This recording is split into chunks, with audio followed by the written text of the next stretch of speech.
So I managed to miss one and caught the other perfectly. Perfectly. There you go.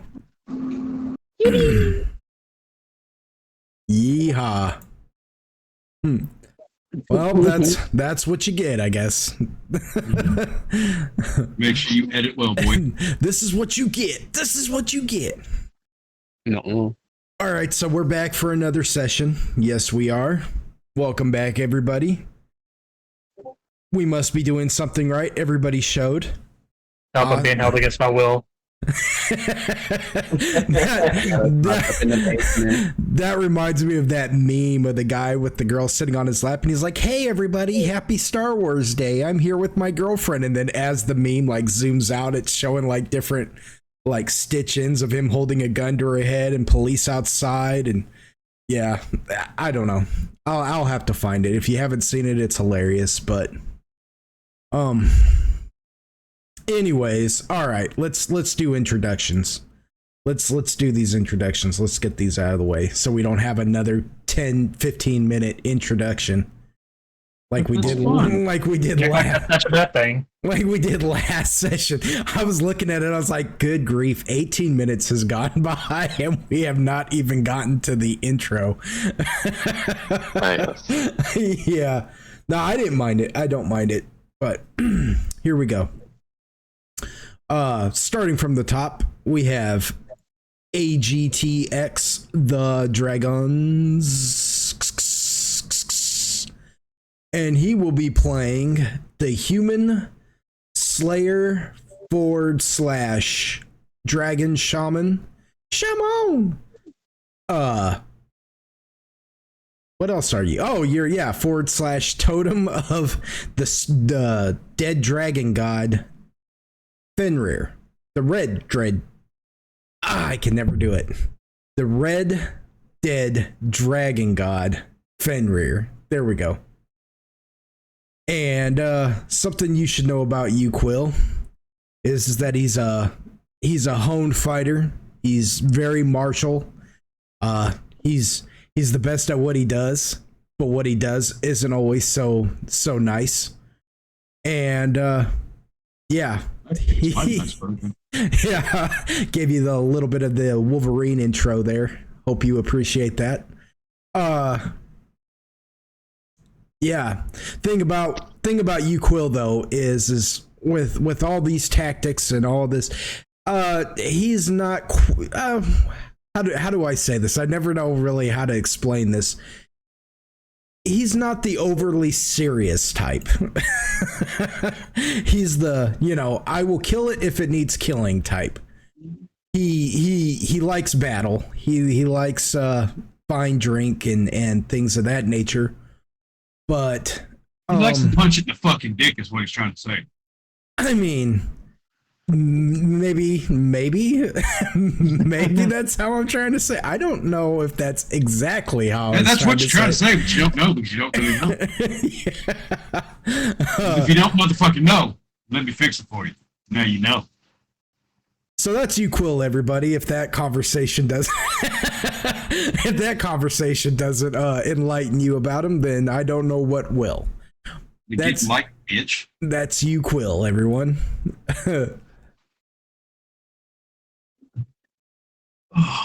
Up next, we have Kassid69. And Kassid will be playing the Mycetid Pion Mender, Agaragis. And a Mycetid is basically a race of mushroom folk. They're humanoid mushroom people.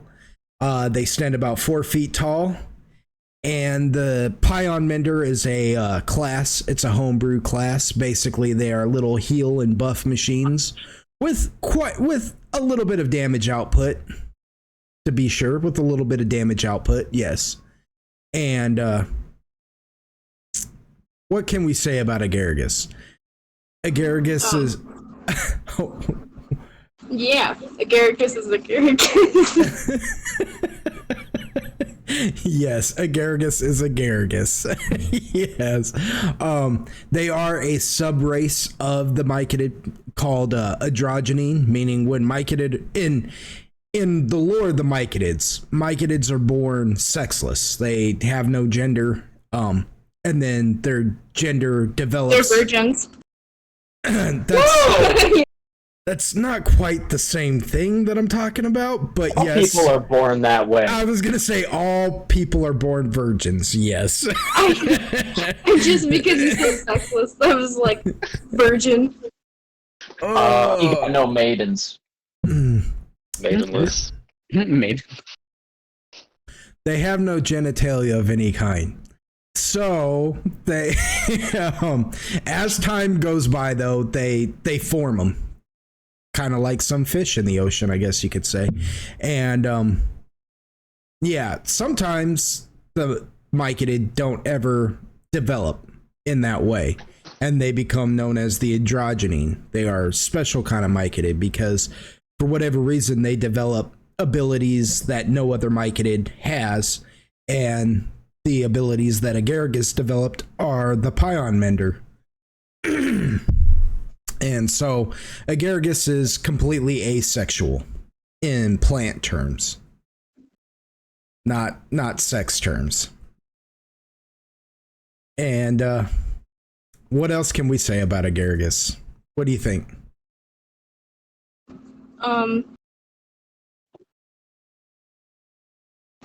You know.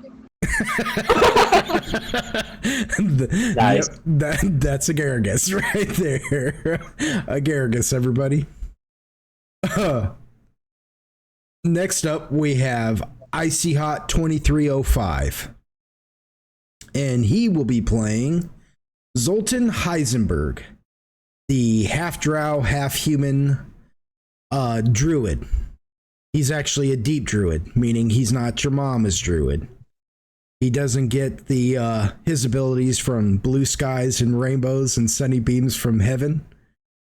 He gets his abilities from the deep places. Caves, mountains, underground, subterranean. The cockles. You're welcome. He gets them from. Fucking right. Oh my god, he said it, That's guys. right. He gets them from the cockles, if you will. I just noticed that Zoltan's intro is the most formulaic out of everybody else's. Like his is the same. You can always, like, beat for beat know what is going to be said about him. He is the party's wild card. He is it, meaning that, like, you never quite know what Zoltan's going to do at any given time. Sometimes he's quiet and reserved. Sometimes he's pretty loud. Sometimes he's pretty loud, and there's other times where you try to form a plan and he says, no, I think I'm going to do this, and then he does that. So you just never really know what Zoltan's going to do. Fuck that plan. He's kind of the antithesis of a druid in that sense. He's not your typical druid. Can I know where my powers come from? One more time. The cockles. What a lad. The cockles. What a lad. What The a man. lad. You're welcome. Then we have Tempest Inferno, who will be playing Otis Hirokin, the halfling cleric of Obad High. He is a cleric / favored soul / champion of Obad High. See, the thing about Obad High is Obad High doesn't have clerics. He typically has druids who kind of act as his clerics, because Obad High is the god of nature and life. So he's not really all about that steel and weapon, like forged steel and armor and all that stuff. He's all about, nature, like a typical druid, unless that druid gets their abilities from the cockles. However, Nice. Yeah, thank you. However, In an extra one. yeah, bonus We'll I get love it when we sneak in an extra bonus cockle. cockle. bonus Get your bonus cockles. Extra cockle never hurts nothing. Little cockle Easter egg there. If you want even more cockles, join our Patreon today. There you go. Tickle mine ears with thine cockle. we don't have a Patreon unless unless you audience at home wants to do a Patreon for Subscribe to our Patreon for more cockle. Yeah. We have a Patreon for cockle's sake now, I guess. But with that said, Otis is the only cleric of Obot High. That's a whole story in of itself, but it's kind of a thing where Otis is kind of like Obot High's chosen one. Henceforth, he's the champion of Obot High. Otis isn't your typical halfling. He's seen too much, been through too much, that he doesn't always share the carefree attitude that halflings typically have. You know, halflings are only 4 feet tall and they're extremely childlike. No, Otis has a bit of a temper issue, and he's angry. Man, why the fuck you lying? yeah. But I mean, he's got a lot of heart, and that's Otis Herokin right there. Next we have Mindoc, who will be playing Mindoc, the High Elf Wizard. And not much can be said about Mindoc. That wouldn't ruin his arc that is currently in development. His past, however, he's a returning character that traveled with the party before, and and to say the least, his presence here, you could say, is causing some party members a little bit of stress. You might say, maybe just a little bit. The last person they ever thought they'd see again is Mindoc. Let me put it to you like this. And a lot of those intricacies and things of how he relates to the party now, and what transpired between them will get delved into as the story progresses. I keep like drowning out real bad as the story progresses. So we'll keep you posted on that. Tune in next time for more Mindoc lore. And that's Mindoc, our high elf elven wizard.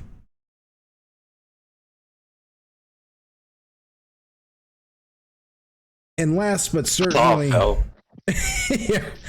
and last but certainly not least, we have Android, who will be playing Android Farizon of House Farizon, Lord Android Farizon. He is a half elf, half wood elf, half human bard / paladin, which we use the 3.5 book because we play 3.5. That's why we're called them old school gamers. 3.5 book, the Unearthed Arcana, which makes the Paladin a prestige class, so it's all killer, no filler. And / Saint of Corlon Lorethian. And what can be said about Android Farizon? He's Sweat a brother majorly. You know, it is so weird. I was just listening to that song yesterday, actually. That is so weird. It came on my playlist, and I was like, oh yeah. I was all I was all moving around, painting this make ready. I was like, I get around. Yeah, get around. I'm all sitting there, I'm like, yeah, anyways. Yeah. But what can Shake that ass. What can be said about Android Farizon other than he still clowns with the underground when they come around? Yeah, Right. so Pretty much. he has had a long arc since he's one of the first members of the Inglorious Few as they stand right now. And he is a lord. He has found out he was an orphan, but he has found out he is the heir to a prestigious family. And so now he's a lord of a manor. And he thinks he's the chosen one. He believes he is the main character of the group. Unless the fighting needs to take place, and then it's you, Quill, who is the main character of the group. And that's about all we can say about Android as it stands right now. And then there's me. I'm Lord Pog, your humble DM. Thank you again for joining us, all you Golden Wonders at home. Yeah, not much to say about me. I'm just the DM. And yeah, I guess we'll get into that beautiful intro.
Gotta love that intro.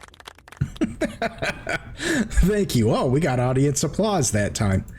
Yeah. Yeah, no kidding. Ain't that something? The music progress only grows. Yeah.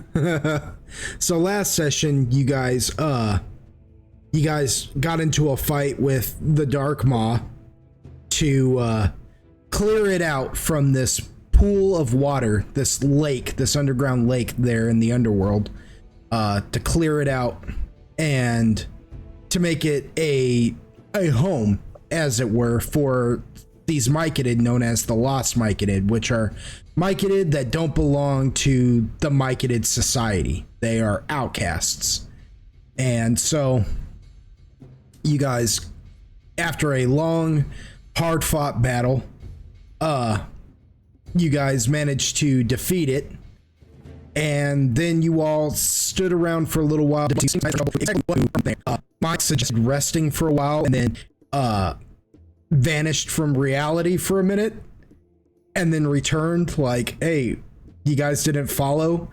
Otis created a hero's feast for you all to sit down, eat, and enjoy. And while you guys ate, some disturbing things were discovered about Mindoc. Yeah. Otis asked what had happened with the group while he had been gone to try and piece together his own memory. And while he was doing that, Mindoc actually started answering his questions as if Mindoc had been with you guys this entire time.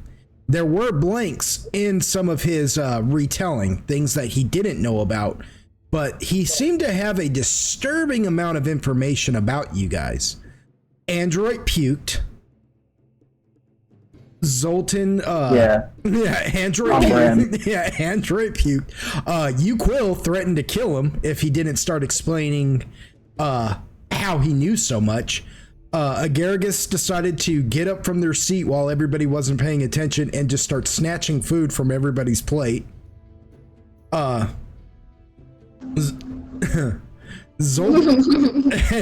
Zoltan listened intently until he realized what Agaragis was doing, and then he started sharing his food with Agaragis for whatever reason.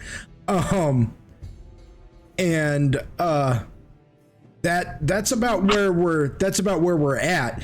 Except Mindoc did explain that he has been spying on you guys for a while now. There are gaps in his information about you, but he did explain that he has been spying on you guys, that he is quite learned in the magic school, the art of divination, which is, the magic school for basically gathering information. Some of the best wizard spies that Android can remember went back when he was a vagabond traveling around with a trope, being a bard. He remembered running into wizards who bragged about being good at divination and how they sold their information for money, type of things. But that's about the extent of his knowledge on divination altogether. That's not problematic, though, right? Well, I mean, it's Nothing wrong with this. You guys play D. You guys are allowed to play as much D&D as you want. It's not problematic for me. How would anyone find that concern? Yeah, I don't know why anybody would be concerned about me watching them. You ever see that movie 13 Cameras? No. Oh, okay. Anyways, but yeah. So that is about where we picked up from. You guys were trying to decide on what to do next, if you were going to camp, and all of that. And the Heroes Feast had just slowly dissipated after an hour's worth of feasting. And everybody is healed for however much we rolled the last time. I don't remember. And you got all the other benefits from the Heroes Feast that there was. And that should still be relevant on your character sheet. I know you cannot be poisoned right now. You are immune to poison and fear effects as well. So there is also that. You are all feeling fully refreshed and happy. That is one thing that the Heroes Feast also does. It raises morale. So even though you're in the underworld, which is the subterranean world below everything, in this dark, deep place where there are many eldritch horrors that are trying to kill you. If it moves, it tries to kill you there. Somehow you guys are feeling pretty good, you're feeling pretty good. So, yeah. So what do y'all do?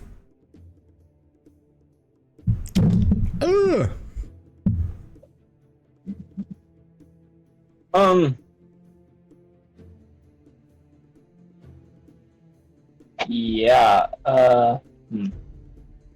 What is it? Let me think on this just a moment. I believe that I should probably call up Homeboy and let him know that we've cleared out this pool of water for the Mike and Ed, I guess, and that we're on our way to fucking hunt down that Illithid, right? That's what it is. Neo Illithid or some shit like that. Yeah. Great big freaking Alaskan bullworm. Yes, precisely. So, I'll talk to him about that. But did Mindoc need to rest? I seem to remember something about that, and I don't want to just keep on going if he needed to. Yeah, Oh, okay, early Mindoc needs to rest. I see. Well, not That was that one time. Yeah. I mean, I healed. All of that's meant. if it's pertinent to you to rest, it's no big deal. That's just why I'm discussing it. It doesn't bug me. Cool. We don't want him fainting. Yeah, I guess with that, Android's just gonna kind of like unbutton his fucking belt buckle and be like, ugh. He's gonna be like, I've puked up every meal that I have eaten up to this point. And I feel so much better. He's gonna be like, well, I don't think that's how it's supposed to go. he's gonna be like, I feel nourished enough to keep going if you guys wish to, or we can take this opportunity to stop and recoup for a minute since we're all fat and full anyway. He's like, what would you all like to do? Let's hear everybody's opinions. I'm down for whatever. When it like time sensitive to get the water back to the mechanids? That I don't know. That's a equal question. Was it time sensitive?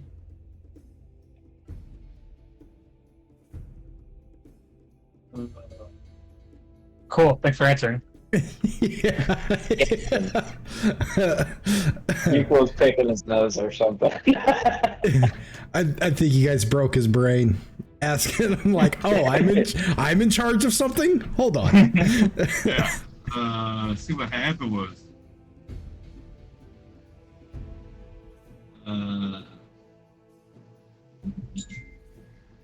Right. Yeah.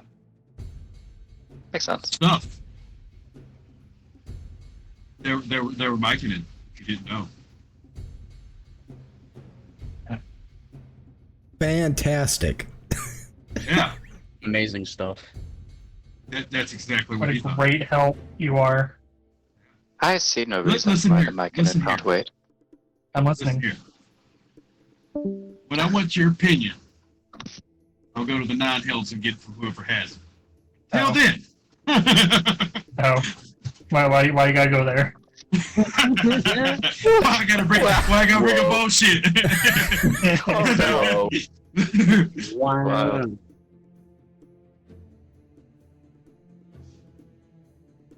Oh, it's like that. Yeah, I don't think it was time sensitive, but I don't think we could just like take 80 million years like we do typically. Do what? I'm sorry, I didn't hear that. You like got real low. I said I don't think it was super time sensitive, but I don't think we could just like necessarily take our super sweet time either. Okay. So we gotta get the water to the I don't think mechanids they and were- then go I don't think after. we're gonna die tomorrow if we don't get it there, basically. We got the water and then the illithid. Was there anything else? I think that's all we're down here for. Okay. And there was something to do with the what was it, like a wormhole or a porthole or something that the drow used, or drow guide. Like that's our way back or something. The vein. Yeah, that's right. So I guess the big question is, what do we want to do first? Do we want to take care of the water, or do we want to take care of the illithid? Because I mean, either way, it both has to be done. Why don't we just choose which one to do first, and just get it over with?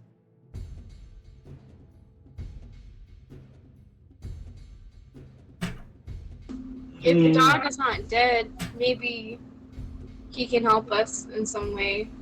But he is in the illithid. The illithid swallowed him. Yeah, I bet that'll help a lot more as pertaining. And he kind of like gives this weird little glance back and forth between Agaricus and Zoltan. He's like, on the matter of the, the hourglass. But right now, I'm not sure how much Dodd will do for us being in the belly of you know, the lizard. So it's like, I guess I'll try and I'll just try and call Balrun. He pulls. Was it a black mirror? No, it was just a regular little mirror. Yeah, it's just like regular, a little hand mirror. Yeah, just like a little hand mirror, like a little square hand mirror, no border, no nothing to it, just Just like a piece of mirror. Yeah, just a little plain Jane thing. Okay, so Android kind of fishes that out, and he's like, "Fuck, I hate talking to this guy." And then he calls him up. He's like, he's just gonna bitch at me this whole time because I'm asking him questions about stuff that I don't remember. So he's like, okay. Wait, Android saying this just stuff out loud? Do what? Are you saying this stuff out loud? Yeah. Like, I can call for you if you want. I mean, give me a mirror. Give me here. No, You it's just tell me what okay. to It's ask. okay. I insist. He's just an asshole. So the image of Lord Varun appears on the mirror, and he's like, "I heard everything you said." No, I'm just kidding. Right. But yes, in the mirror appears a half drow male. He is half drow, but he's not half elf, meaning he is two kinds of elf. He is half high elf and half drow. He is a special kind of elf. That's why he is capable of growing a long white beard with long white hair, and his skin, though it be dark like a drow, it's more of a fleshy dark skin color, like more like a dark tan than it is like the typical charcoal bluish gray that drow sometimes develop. And he's dressed extremely fancy in his purple dress coat and whatnot, and naturally he's sitting there holding a glass of brandy, because that seems to be like what this guy does, is just drink with his purple eyes. And he just appears in the mirror, and he's like, "Oh, greetings, android. How goes the business?" And he's like, "Well, we've killed this." And he kind of looks around. He's like, "Tentacle beast for the Mycadid. We were curious if it would be more profitable for us to bring the water back now, or if you would like us to press on to the illicit." He's kind of like, I just kind of seeking your counsel, I guess. See what you think would be better. He says, "Is all the danger cleared out around the pool then?" Far as we can tell, we can do a quick sweep around and double check before we, pack up. But we've kind of stopped and made camp for a while and eaten a bite, and we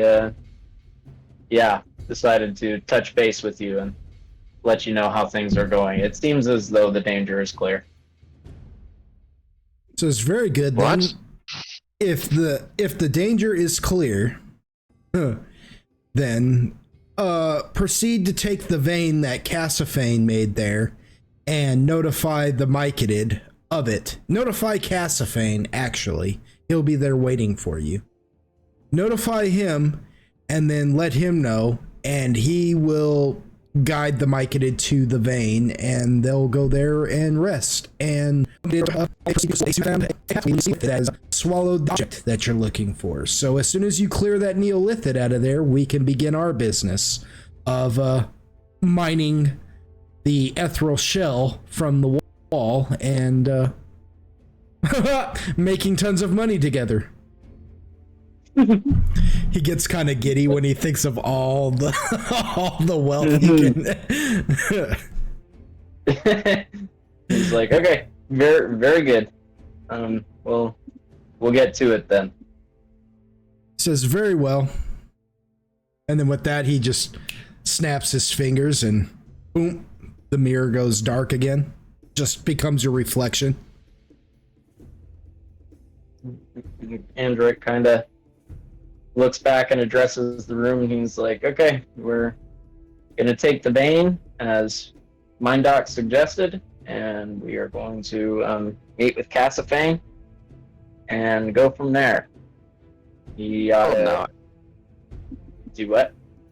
I didn't suggest we take the vein, but would that... I mean, that doesn't lead directly back to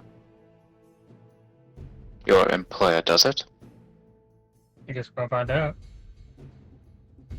He kind of thinks for a moment, and he's like, well, I don't think he said.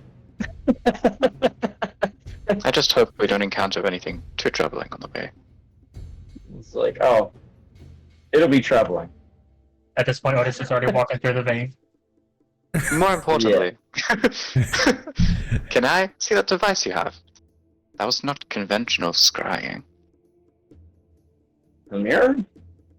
Yes. Kinda looks at it for a moment and looks at Mindoc. You know, he does the like quadruple glance back and forth, and he's like, just don't break it.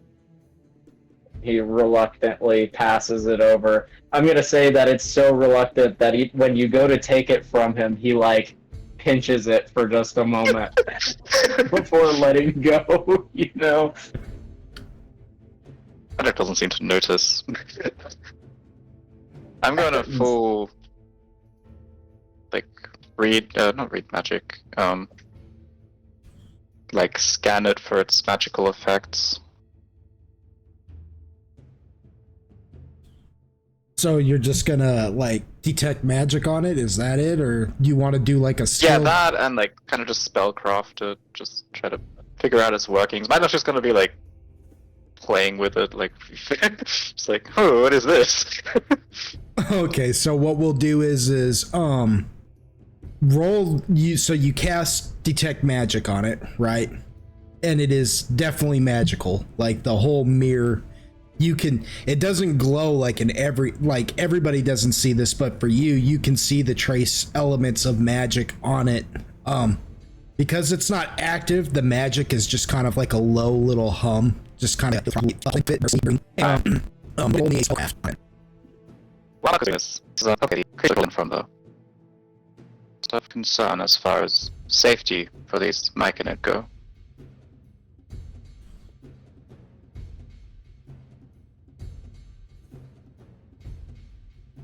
To clarify, is that a question or a statement?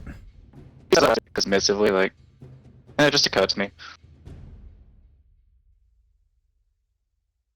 What was the question? Oh, he said, said kind of halfway between a statement and a question. Those creatures that crawl down from the walls, they're not a safe.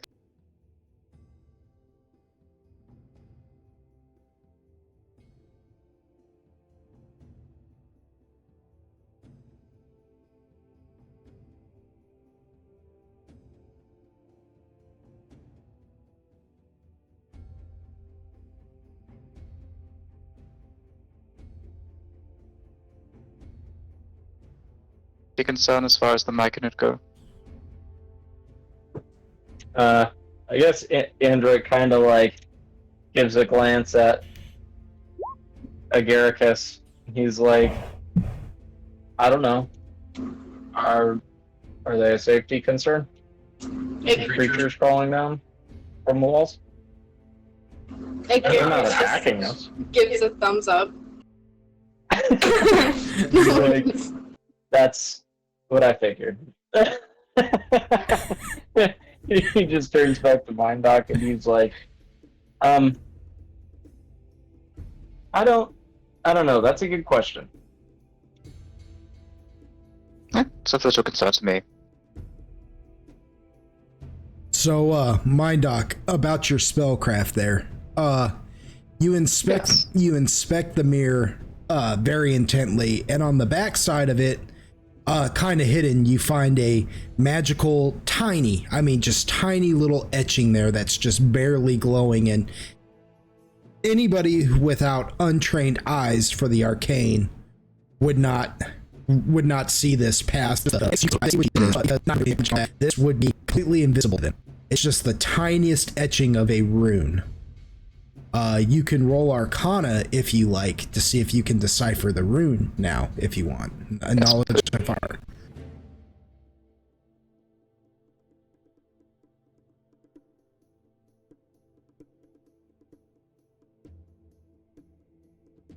Please.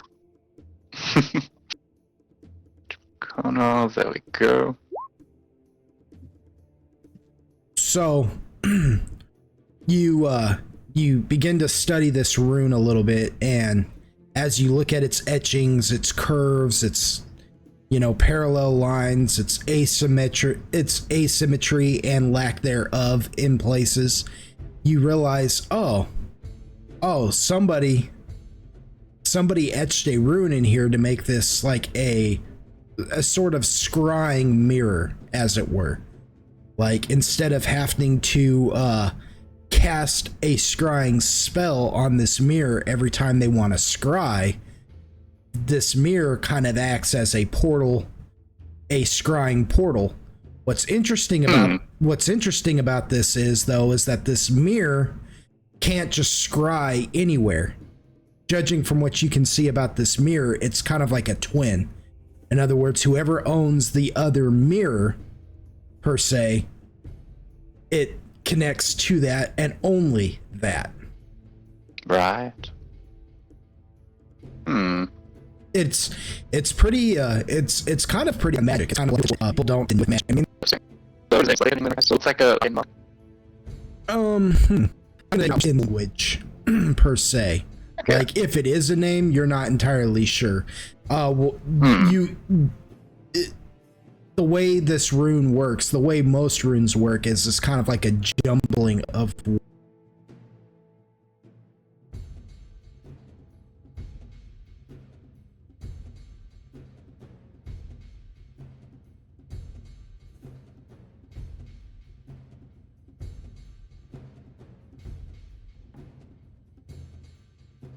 words, a mixture of words. It's language is what it is.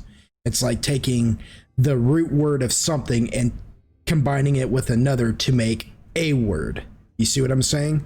So in a weird sort of way, there are words in this, and that's how you've been able to decipher exactly what this purpose of this rune is. But the actual name of the rune in of itself, that's a little advanced. I'm gonna do comprehend languages. Well, wait, no, that might not apply for script, actually.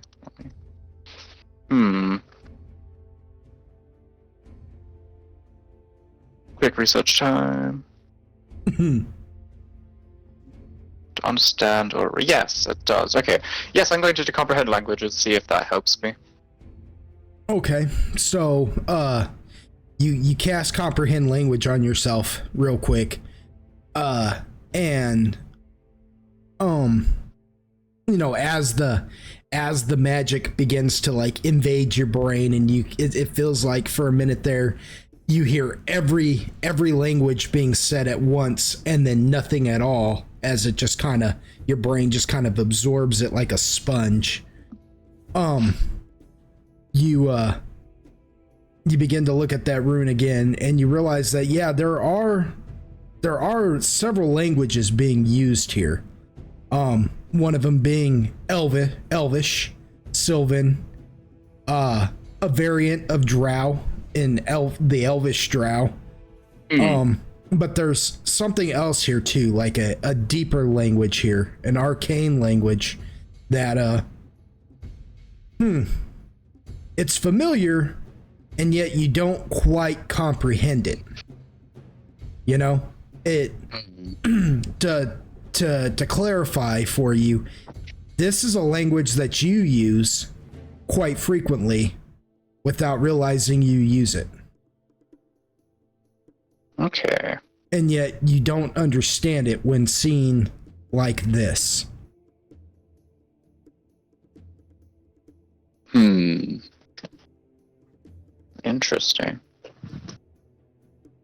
What I might do is take out my quill and kind of replicate that. Can I replicate that rune just onto like a piece of paper? Yeah, I will say, I won't even make you roll for that. I will say that you begin to practice it to get it just right. And as you're doing that, you got the rest of the party are like beginning to decide on what to do next. So while you just begin to do that, what is everybody else doing at this point? Like, what is everybody deciding? Walk through the vein. So Otis, you went over to the vein and just jumped in it? Yeah. Okay. So Otis, you walk over to the vein and you remember exactly because you vein traveled before, so you stick your finger in there and you begin to feel that sucking on your finger, and then it boom, like it tightens up and pulls you forward, and then all of a sudden you just liquefy and shoot into the hole and then travel like faster than you've ever traveled before through that vein. At this point you've taken the ride before, so you don't instantly just vomit the second you end up on the other side, but you plop out in front of a whole bunch of lost Myconid and Cassiphane himself. And Cassiphane, as you remember, is he's a drow warrior who has light armor. He's got these yellow eyes, long hair. Otis says, "Oh, huh, you guys didn't die on the other side after all. Very good." And he goes, unless for the confidence. I'm sorry, what'd you say? I'm sorry.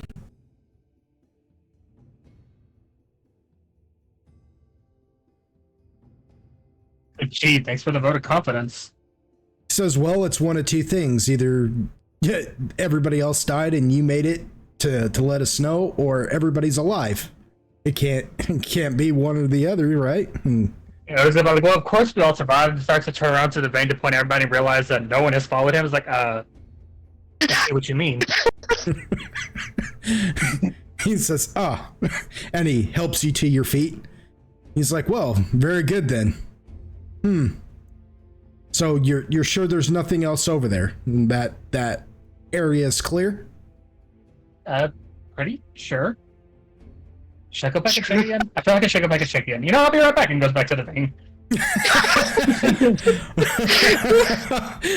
So Otis, you go through the whole process of getting sucked in there again, leaving Cassiphane sitting there going, what an odd little fellow. and you get sucked back into the vein. Everybody watches as Otis just comes rolling back out of the vein, just Was there trouble then? Oh no! Are we sure the safe is the coast is clear now? Like it's safe? Are we like 100% positive? Should we double check? Well, there's something here. We just don't seem to be troubled with it. No? So looks at Amtrak like. Kind of like, yeah, about that. Are these things troubling to the Myconid? Do you know? Kind of asking. Is it Cassiphane? That's his name. Well, Cassiphane didn't come with him. No. Yeah, it was just. I thought you said. It was just Yeah, Otis. my bad. Yeah, no, Cassiphane just was like, what a weird little guy. yes, he went right back in.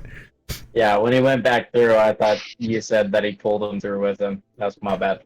Oh, it's alright. If you have concern, we could acquire a specimen and study it.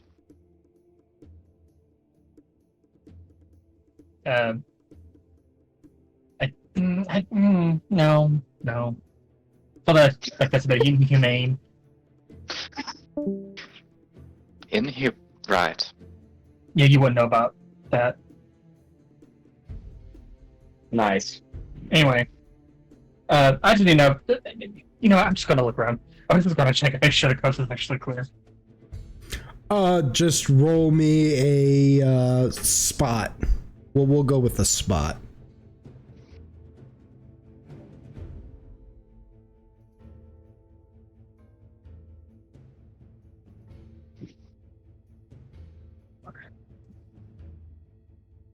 So Otis, you kind of look around a little bit. You check the pool of water. You look at the opposite wall on the other side of the pool, you know, which is more just like an underground lake, you know. There's the wall, the waterfall.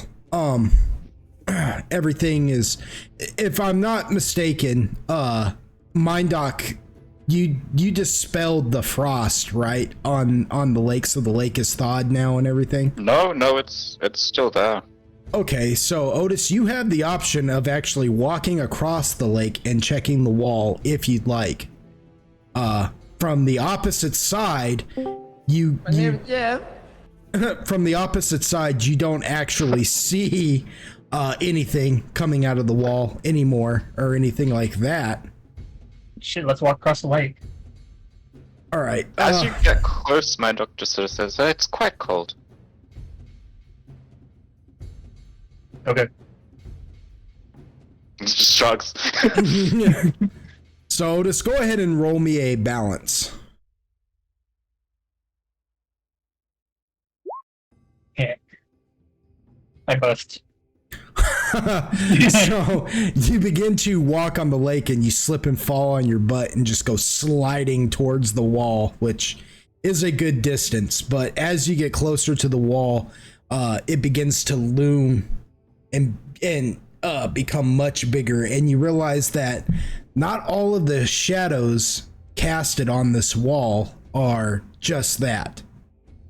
It isn't just rock and shadow, that there are crevices in this wall that could appear to be entryways, but they also just might be crevices, shallow crevices as well. A wall. I'm far. Woohoo! You begin to kind of look the wall over and everything. Most of these crevices are just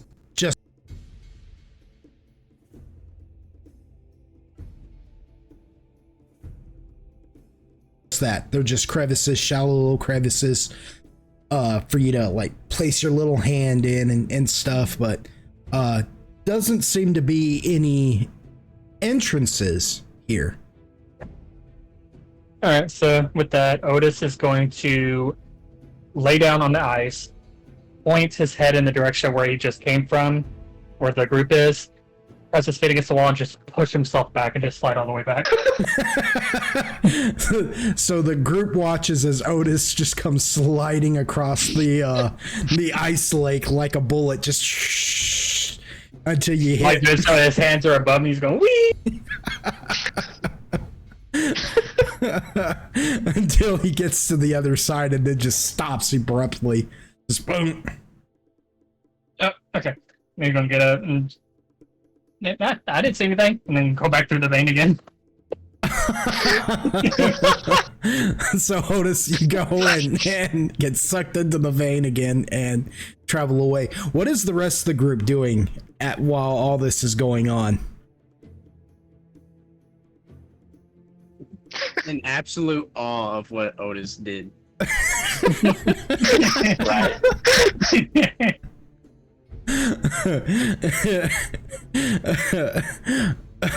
What about you, Quill, Android, and Agaricus? What are you guys doing while all this is going on? Baseball. Facepalm. Pretty much. Just kind of watching it unfold until Android feels like he needs to intervene or something, you know? But I guess not intervene, just kind of like, well, I don't know. Nothing's going wrong, right? Watching the children. Like, just what the fuck?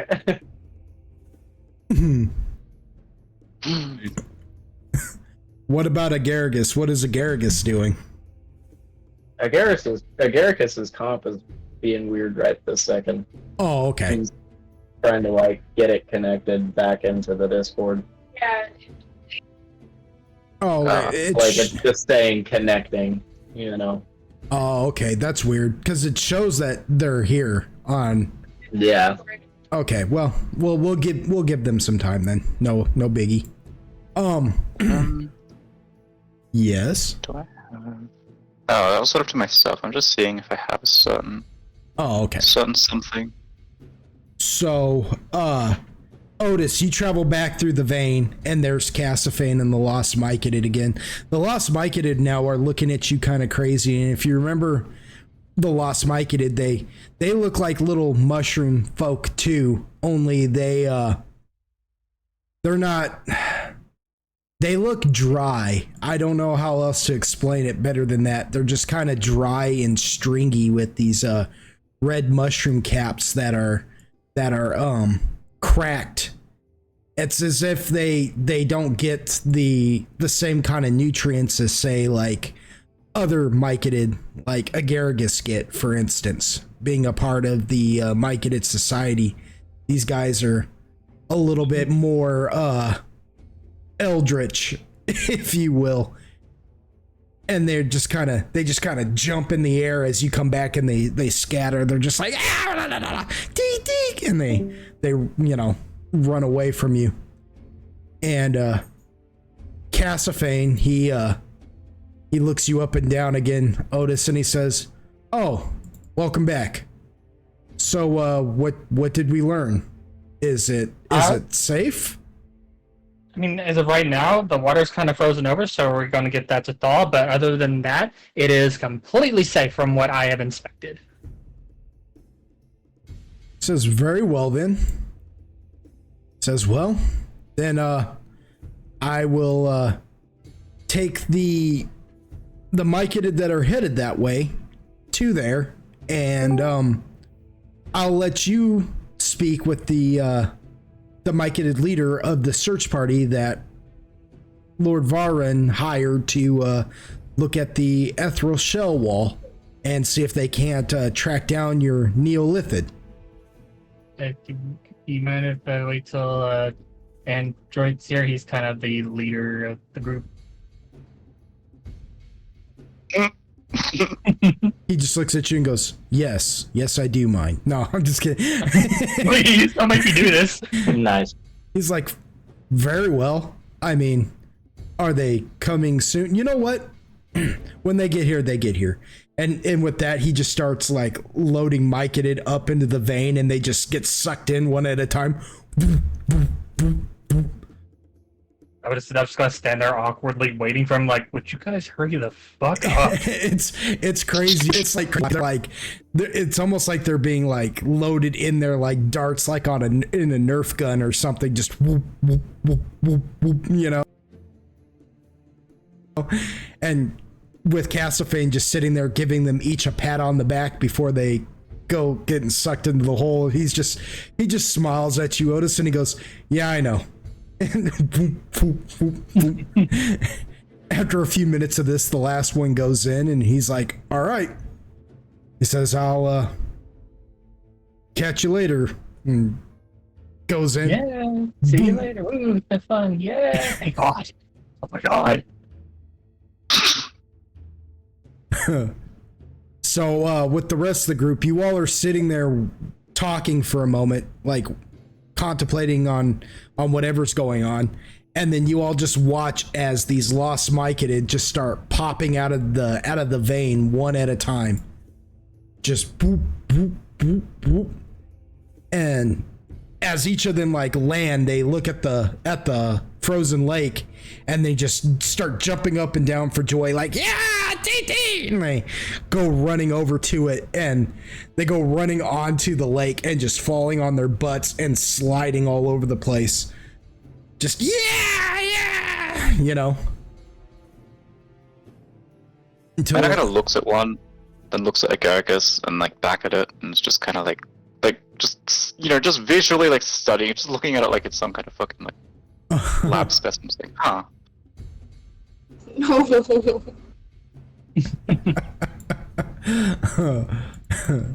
Yeah, there are huge differences between Agaragis' aesthetic and their aesthetic, to be sure. eventually Castaphane himself comes popping out of the out of the vein, and he just kind of brushes himself off and looks at the lake, and all the myconid on there just sliding around and literally licking the lake, and some of them are getting their tongues stuck to it, and they're just like pulling it away. Castaphane walks over to you guys and he says, "It's a frozen lake. It wasn't frozen when we first got here."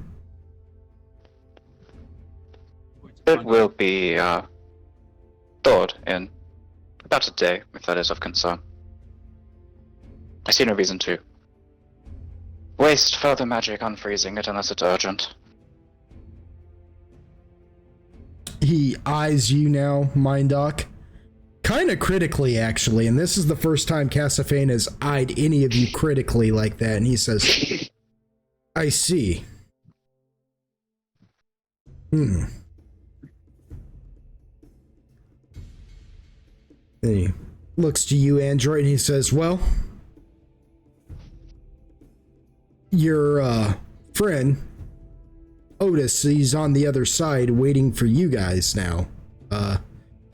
The leader of the lost myconid search party wants to speak with you, and Otis said that they needed to wait for you."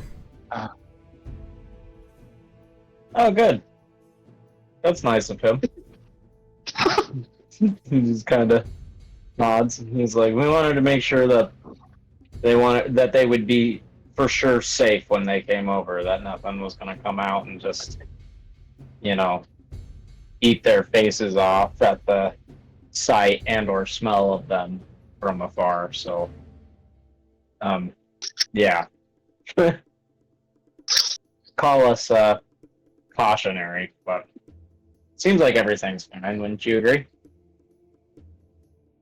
He looks over at Mindoc again and then at the lake, and he says, Well, we'll see."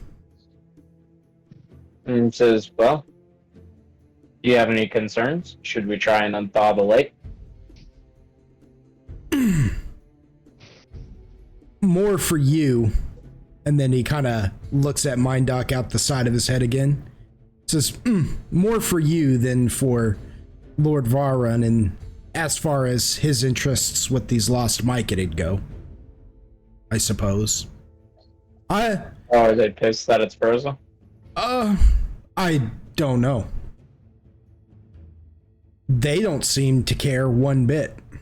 So, it's something, I suppose. Do not trouble yourself any further with this. You upheld your end of the deal. I'll speak with Lord Farrun on this matter and see what else he wants to do about it, if anything at all. He may not care up to this point. Can I roll a sense motive? Because I don't understand why he's being dodgy about it. Yeah, you sure may.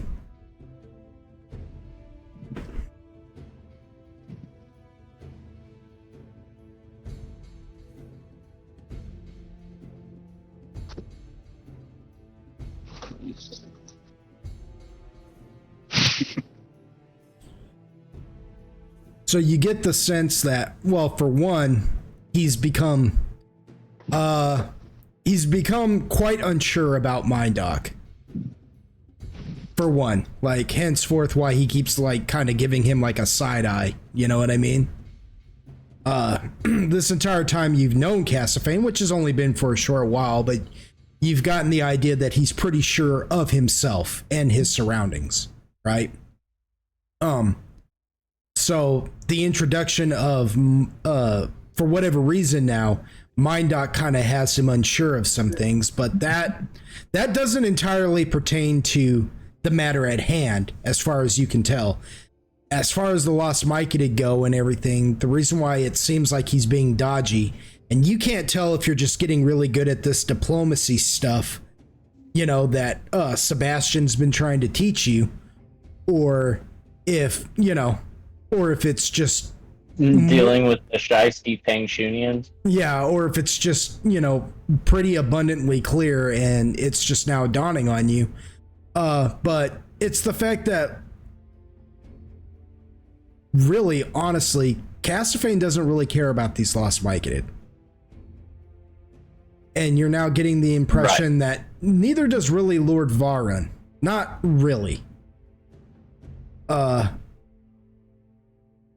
this wasn't entirely what they had in mind, but they're pissed that it's frozen instead of. Well, no, see, it's actually the exact opposite. They're just kind of wondering, like, you can just tell now that he's kind of confused as to what to do about this now, and if anything at all. Like, he's not like you in the group in that sense. Like, he's not just here to help the Lost Myconid for the sake of helping the Lost Myconid.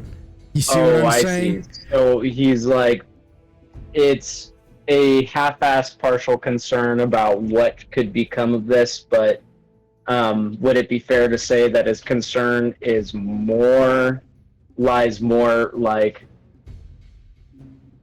how am I trying to say this? It's kind of more like Android's concern with MindDoc, and that it's like, you can do that shit? Like, you can freeze that like that? Well, you would get that with him from MindDoc, but in the situation of the lake and the Lost Myconid as a whole, it's more like, I mean, maybe Lord Varun. It's just that he can't say. He doesn't know. Lord Varun. Yeah, he's just like, he might stomp them out if they become too exactly strong, like, or he might just be like, well, I mean, we found them a lake. If it thaws, it thaws. If it doesn't, it doesn't. Let's go. We held up our end of the deal. They found the thing we need them to. You know what I'm saying? In the ethereal shell wall. You know what I mean? Type of thing. Or Lord Varun might actually deploy more effort into seeing about this lake and making sure these guys are okay. You can't tell. They don't. Right. You're now getting the distinct impression that Lord Varun doesn't, nor Castlefane does good for good's sake. Right.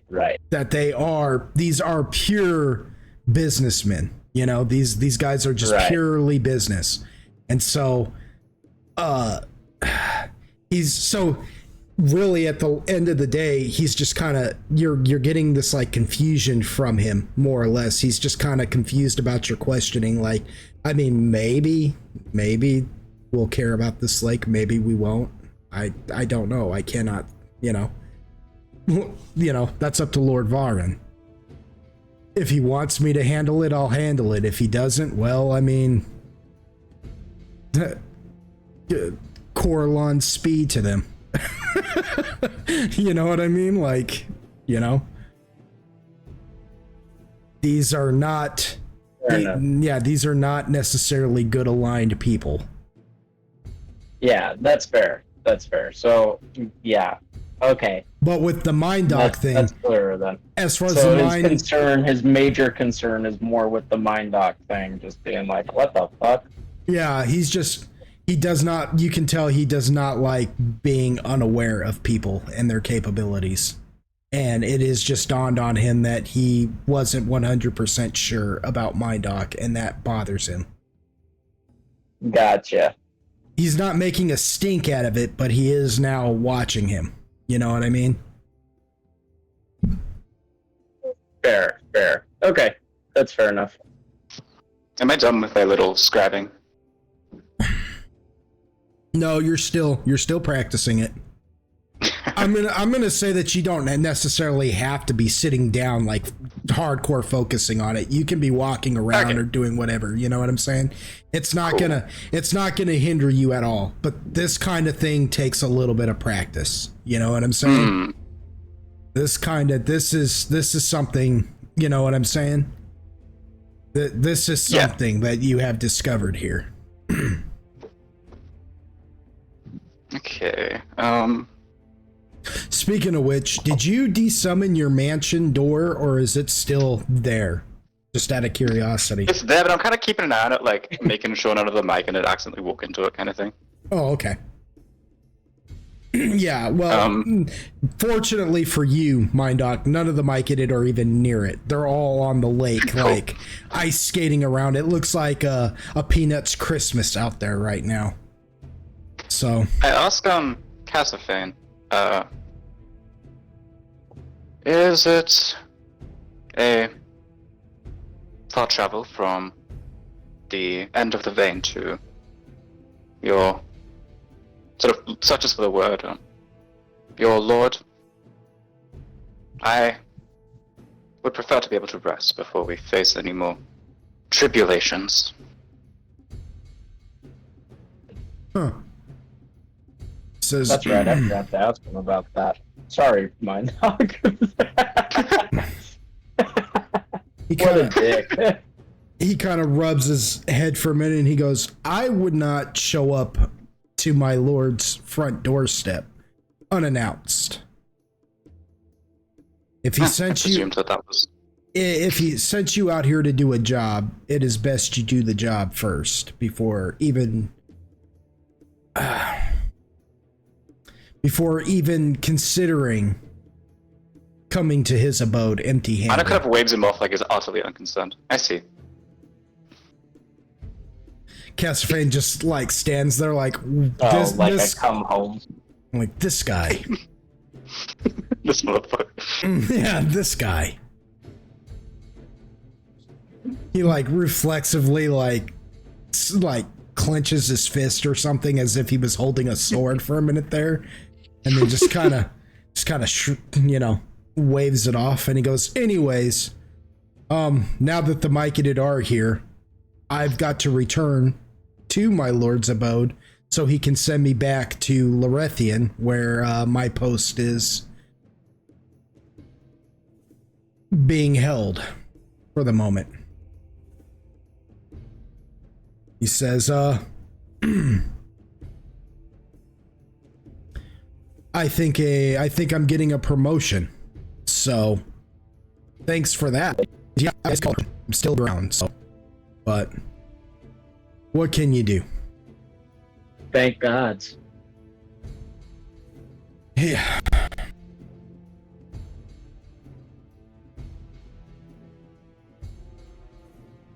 And then he stops for a minute and thinks about that, and he goes, wait a minute. No. And then he he just walks to the vein and he says, until we see each other again. And travels the vein.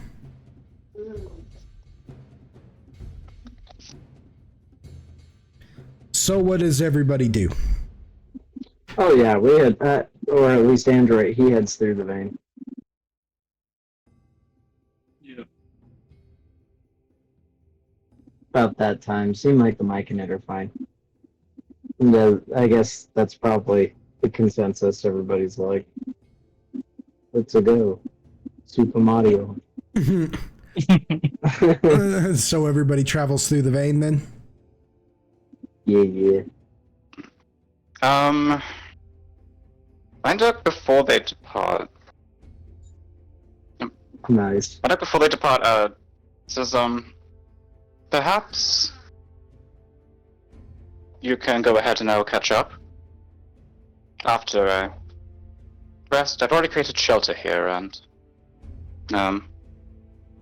well, it's not very easy to relocate.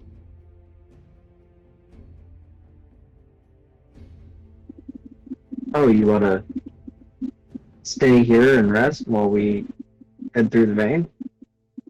Yes, I'll send Crow with you. So you have a means of contacting me. Android kind of looks at you, Quill, and Otis. Otis is still there, right? No, Otis is not Head back there. through. No, Otis is on the other side of the vein, arms crossed, tapping his That's foot what like, where the I was fuck like, are hold they? on a second, you gotta jump back through there. That sounds like Otis. In like half an hour. Well, Android kind of looks to you, Quill, and he's like, that fine with you? Equal just shrugs and gets his finger sucked off. Nice. He shrugs and then boom, and Quill's gone. Android's gonna kind of look back to Mindoc and he's gonna be like, and he sighs. And he's like, just don't, try not to get yourself into a situation where we have to come get you. Oh, right. Of course. And then Android gets his finger sucked off as well.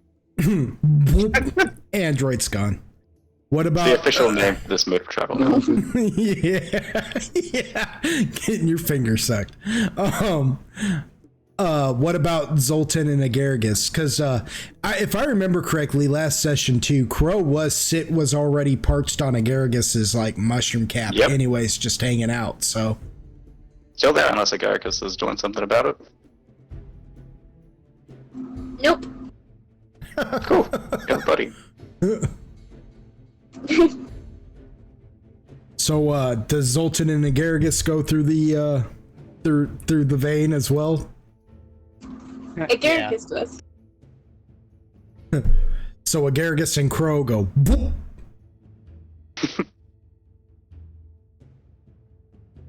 What about Zoltan? Yeah, I go through as well.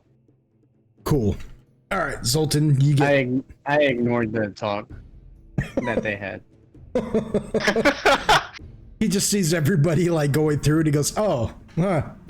He just boop, goes traveling as well. So Mindoc, I take it you go into your mansion then? Yeah. All right, we're gonna come back to you in a minute. Cool. All right. So the rest of you go traveling through the vein, and one after the other, eventually everybody just out in the you all are greeted by Otis standing there with a little lost Myconid standing next to him. This Myconid has been trying to talk to you for like ever, Otis.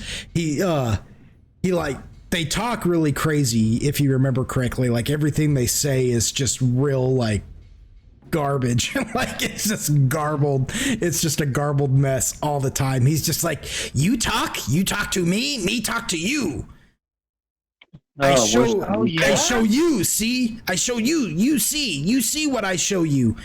And then Yeah. and like he realized, so like he opens up his hand and out comes this like root. This root just sprouts from his hand and it's all wiggly and stuff, and he's like holding it out to you and he's like, you touch, yes, and he's just like he's like trying to get you to grab it, and then eventually everybody like comes out with you, Quill, being the first one to pop out and just see this. You Quill, Quill pops out. He just sees Otis's hand like slowly stretching to it, and the head like quote pops to him. Like, I wouldn't do anything.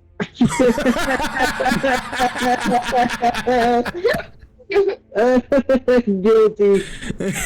Quill just flat stares at him and walks off. Nothing was happening, I promise.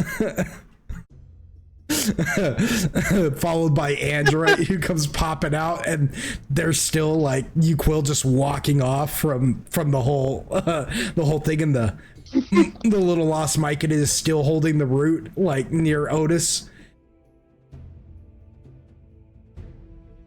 Oh god. And that's what you see, Android, when you come popping out. Followed by Agaragis and then Zoltan. And the little Myconid, he just looks at you guys. He's like, "Oh, you back. You see?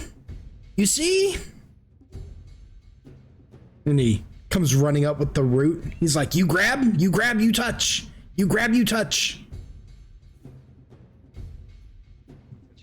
Oh. Android's gonna look at Agaricus and he's gonna be like, is it safe to touch that? Agaricus is like,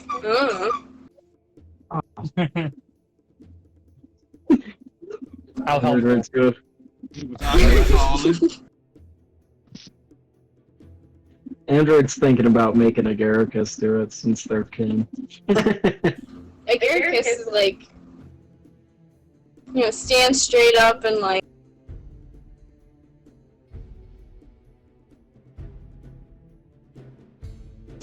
Almost like salutes, like, I'm ready. If you need me to, I'll do it.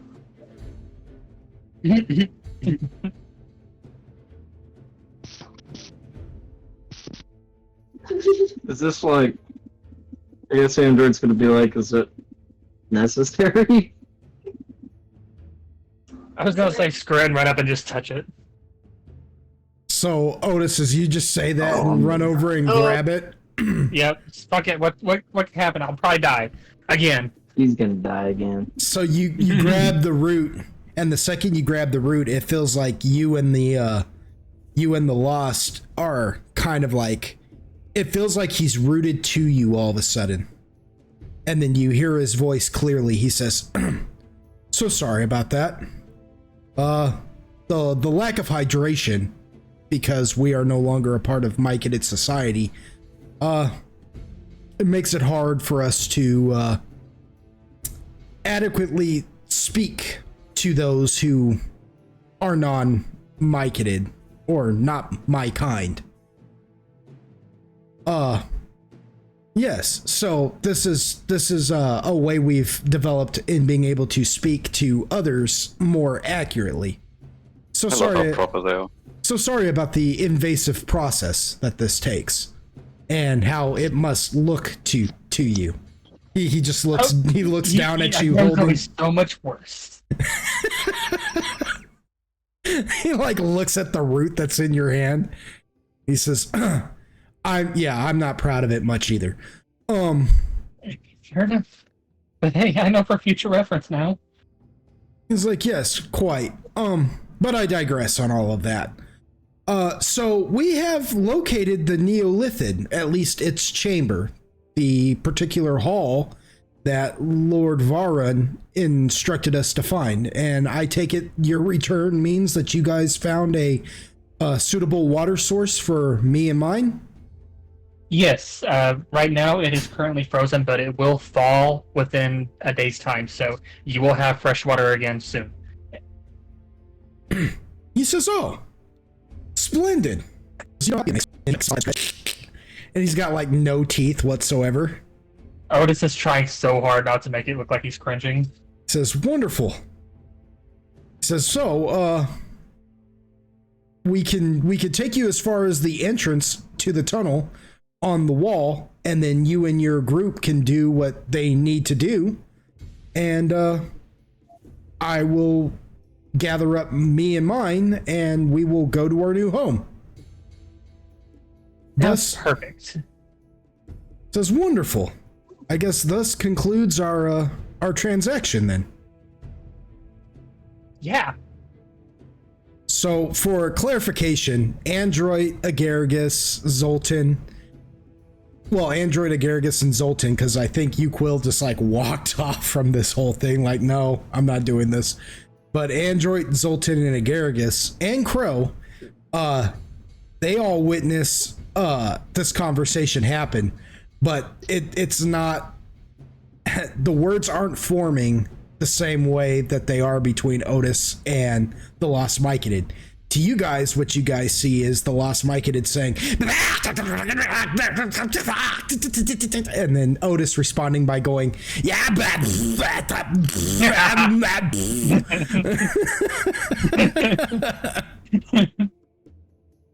and you all aren't sure what the heck is happening here. Nice. Yeah. And then the Lost Myconid goes,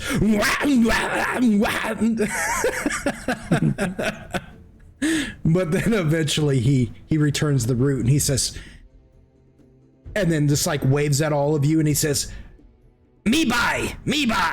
And then he goes and like gathers up all the other Myconid and they go into the vein and travel off. I was just kind of sitting there, like, just nodding as he watches them leave, like, yeah, cool. There is one Lost Myconid left behind, and he comes walking up to you guys, and he says, You, me, you and me. Follow, yes. I'm like, yes. Oh, by the way, we're following this thing. Notice us to the group. Okay, let's do it. Okay. He's like, Otis doesn't realize that he was speaking gibberish too. Yeah. Hendrick's not even going to question it. He's just going to be like, all right, Otis sucked off the root and whatever. Now he's telling us to follow it. I'm going to trust it. I don't want to suck off the root. I'm just going to trust him. What other choice do I have? So he takes you guys over to this big old hole in the ground, right? And Agaricus, This is more my speed. yeah, Uquil has. I'm gonna say Uquil walked when he walked away from the group. He walked over to this hole because he knows this hole. Uquil has come out of this hole before. Him and Agaricus. This is No hole. This is Yeah. no hole. Yeah, when they say that it is a wall, right? That this ethereal shell is a wall. This is a good hole, he says. Dang it. Nice.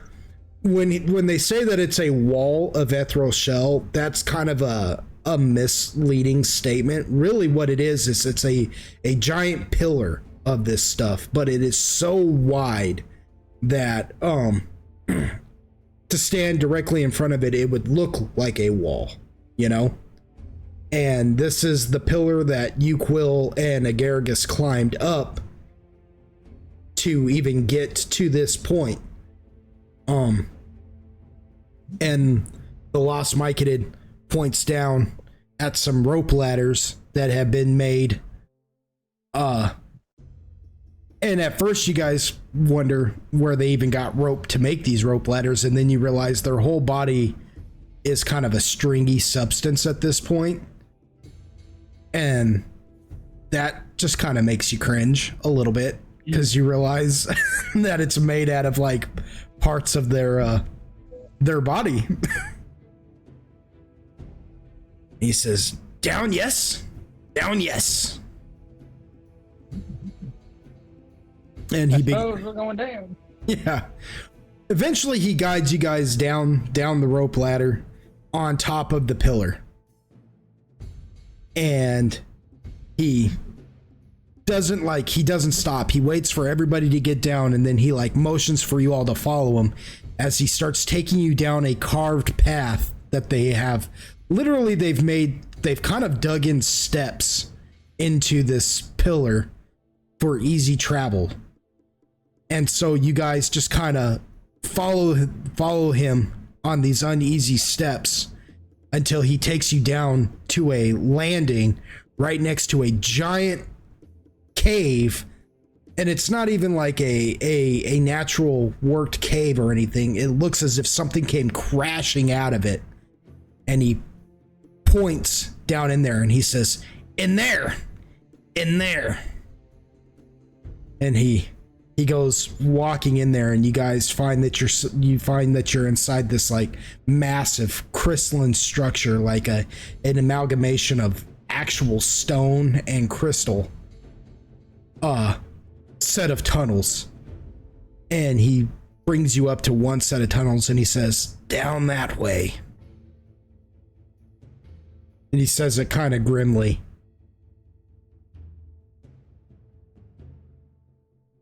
Oh, this is going to kind of turn to everybody. Like, is there anything that we should probably do first?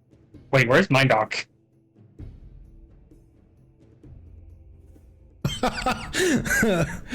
Oh, right.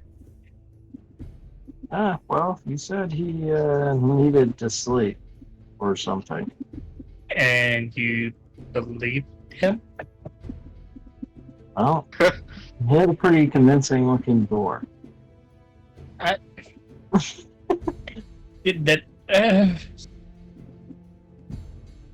Sure. He did freeze the. Should we wait for him before we continue? I mean, Andrew, it kind of looks to you, Quill. Crow also looks G-Quill. Yeah, I just that's a hasn't good noticed point. Crow. You Quill looks to you Quill. I think you Quill died on us, folks. Yeah, no, that's a good point. Oh, go ahead. Looks at him like, He does what? the fuck you want from me, boy? That's better. Do we wait for Mind Dog Just or an no? opinion. Just an opinion. You don't gotta make a decision. Just an opinion. You don't give a shit. I was foolish to ask. And We all should have known. Throw his hands up, you know, Exactly. throw both of his hands up. I was foolish to ask. Well, Why you wasted your breath? yeah, that's a good point. Android's gonna point out and be like, well, we do have Crow. Or whatever. I was going like, look at Crow, I'm like, oh, hey. He's like, that's, I guess, like a monitor. Did you say hey to Crow? Yeah. It says greetings back and cocks his head at you. Like, not telepathically, just in actual common. Otis is looking at it with disgust, like, don't talk to me. Sort of. Do I offend you? Yes. You go last. Like, nah! It kind of says, fine then. Now, for some, just for some clarification, Crow just looks like a typical crow. It's just, there's nothing like innately magical about them. They just look like your average crow. Average size, you know, just this unassuming crow, but yes, it can talk. I think this is the first time Otis has ever heard it talk, right? Yeah. Yeah, it is. Okay, yeah, that's why Otis is thrown off by it. It's like, don't talk to me. The fuck? It's gonna be. It's gonna be like Android with Tala all over again. Wait a minute, you can talk? I was just thinking. Yeah, no kidding. It says, That's why I was like, that's why you quote slaps. He's like, of all the animals we have that make noises, that one, three-headed chimera that won't shut the fuck up, but you're worried. Okay, sure. It's not natural. it says, Three-headed I chimera. would think Natural. of all your company, I would not be the strangest to hear a voice from. Yeah, here we are. It kind of shrugs with its wings. Here we are. It's just... I don't like it.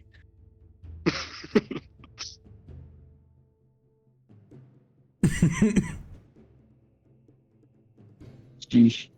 So what does the party decide? Are they going to wait on Mindoc, or are they going to press forward into the layer of the Neolithid? I might also add, while you guys are having this talk and everything, you look around and you realize that the lost Myconid has left you.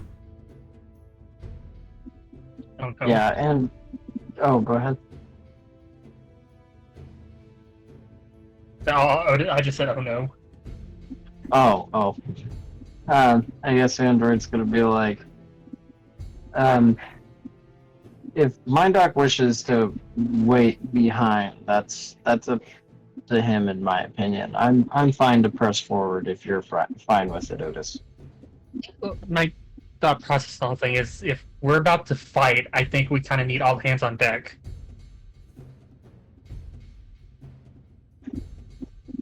That's fair.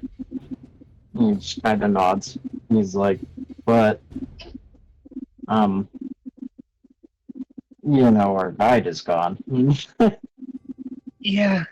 Fuck. Pressing on it is then.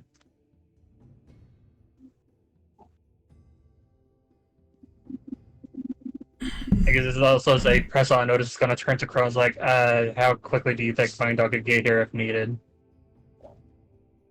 He intends to rest for some time. Perhaps 8 or 9 hours by your time. And if we need him sooner? That will be complicated. He will have to catch up on foot. Then it sort of considers, or by wing.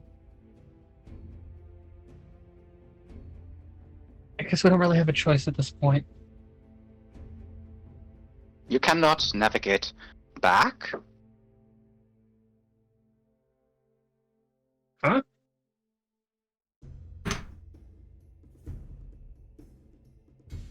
What do you mean? I do not see why your choices are so limited. If we're about to get in a fight, we kind of need him. I'm not worried about direction, I'm worried about fighting. I was under the impression your capabilities were less limited than that. That's I could send by a word. fucking bird. Yep. Android just kind of looks at Otis and he's like, "Look, if it's a major concern and we need him for an emergency like that, I can go get him. I just Okay, that's all I really need to know is if he's easily accessible or if we need to wait on him. That was the whole thing for me asking. This whole I'm pretty sure I can go get him. It's just I have very few trial runs, and I'm just kind of uncomfortable with the idea of him knowing everything in my arsenal. If you feel me, so I apologize for being a little wishy-washy about it. But if need be, I can go get him. Just it's okay. Okay. It'll be So okay. I shall summon him then? No. Understood.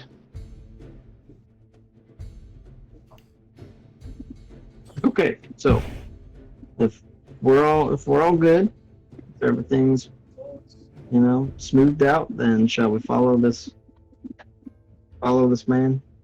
It's a lost Mike. Like, Right? do we see the Mike at all, or is he gone? Nah, he's gone. I'm sure. He pointed down that cave entrance like he took you inside the actual pillar and led you guys to a series of tunnels, and he pointed down one in particular and he said, "That way." And that was the last thing he said, and then you guys got into a conversation and he took off. He just slipped out. He bounced. So he at least pointed you in a direction and said, "Go that way." And that was it.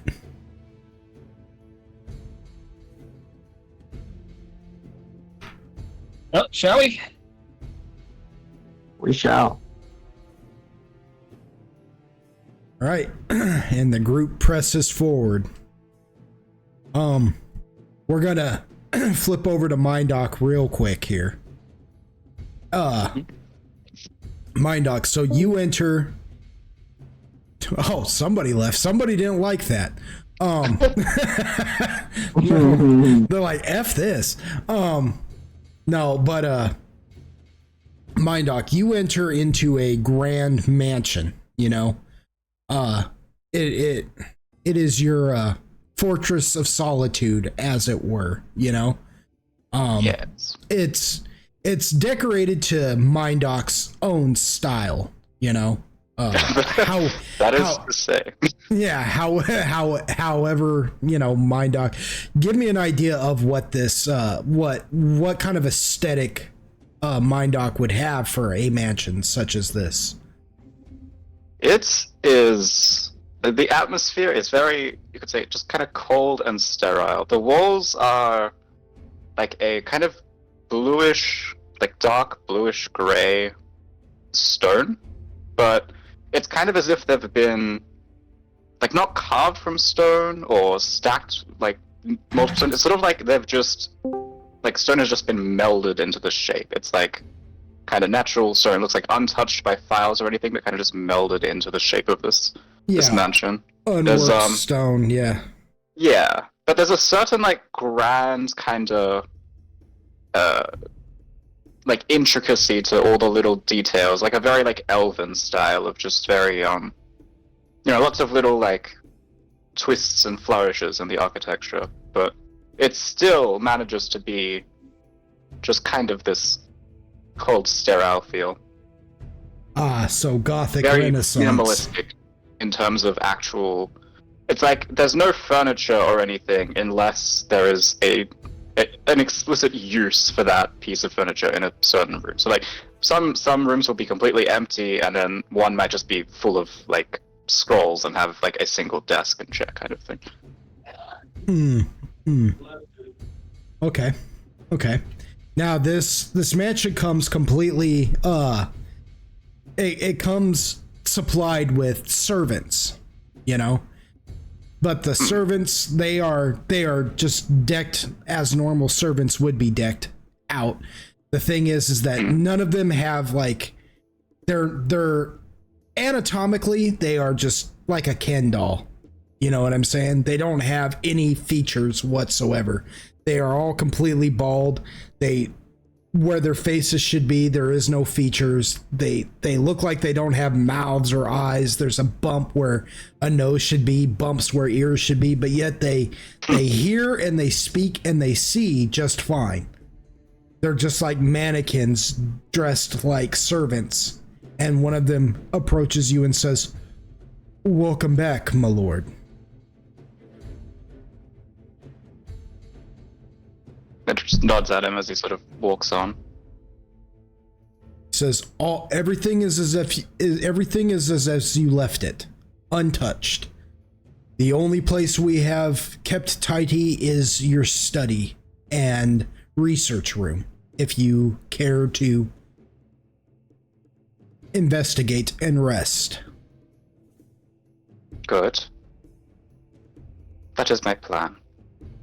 See to it that I am not disturbed, and close the door. Says, "As you wish." And with that, another one appears, just comes like, they don't even like walk. It's almost like they just glide, like they're just stuck in like T shape, you know? He just walks over, like just kind of glides over to it and then grabs both the double doors and shuts them. Which does make the side kind of disappear, the little shimmering area. Mm-hmm. Yeah, none of the Lost Myconid are paying attention to any of this. Well, yes, the faint shimmer in the air. I would. It's probably hard to see. And Manduk is, if there's nothing else to do, going to finish that little scribing he's doing with the mirror he still has. He still has Android's mirror. To Lord Varun. So now Android, just so you to make a mental note, you have no way of contacting Lord Varun at all. Yeah. Nice. And then get to sleep. I should have known better. So Mindoc, you My freaking squirrel brain. So Mindoc, you go to your study and it's an alchemical looking room, you know, with it is the only place in this mansion, I would say, that looks like it's actually lived in and sort of homely, if you could say Mindoc is a homely person, you know what I mean? But it does have like a bed for sleeping, a desk for research, some, you know, typical wizard stuff, you know what I mean? Bookshelves, maybe like a tapestry here and there. You notice, even though you didn't really call for these things, it's almost like the mansion knows this is where you spend the most of your time. So it takes your personality and adds certain aesthetics that sort of match your personality to make it feel like it's lived in, if that makes any sense. You know? And as you sit at your table, practicing this rune, you find that it is actually a little bit more difficult than you expected. You know, there are times where you're getting it just right and then you screw up. And you practice this for a little while. A considerable amount of time goes by with you practicing this, and dare I say, it's kind of frustrating in a way, because we all know what frustrates Mind Doc the most is not being able to work it out. You know what I mean? And Yeah. eventually you hear a voice say, well, you're never going to figure it out if you just get angry at it. It's the ancient language, boy. That is the language of magic. You can be here. Of course. Says, I'm Yes. a new addition. And you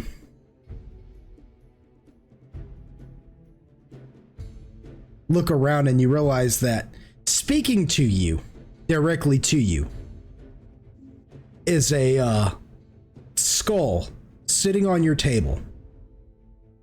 It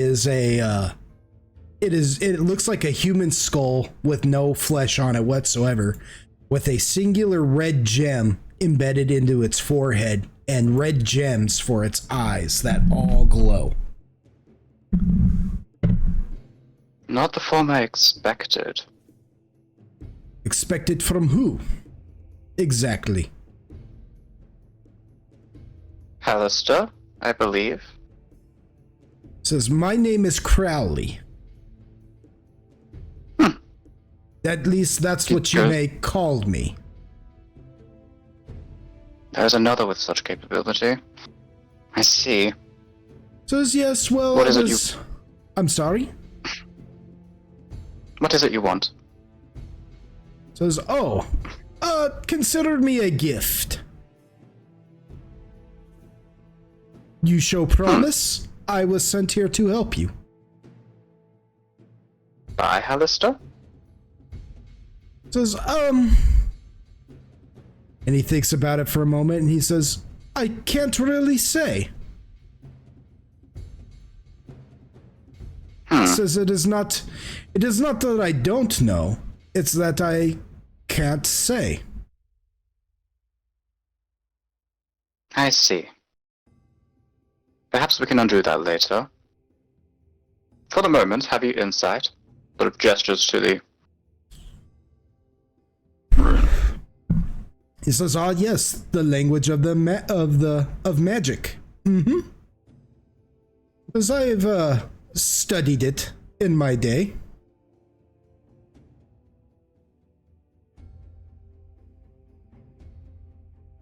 And how best should I understand it then? As well, what you're trying to learn is the power of names, of words, as it were. Language is a fickle thing. Every word that ever existed that you speak is just another word combined with another word until it becomes this new word. Words and language have become more of blankets than they have, true meanings. But once there was such group that understood words and their true purpose, and they were the first magic users. They understood what something's true purpose were, and because they could do that, they could change them. You see, what you're dealing with is the language of magic. Words pressed into words. That's why it's so confusing to you. Because you as a wizard use the language of magic all the time, but you don't really realize that you are.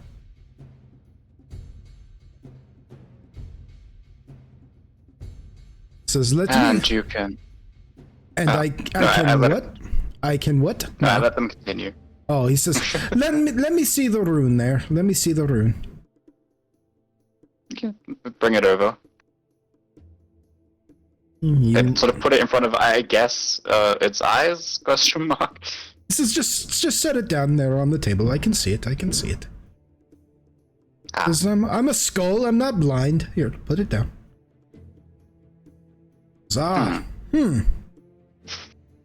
Yes, it's just it's a type of permanency for scrying. Yes.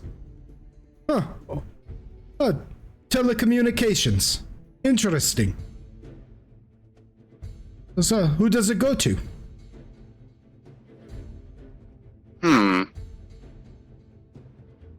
One. Medica thinks about it and goes, well, an associate.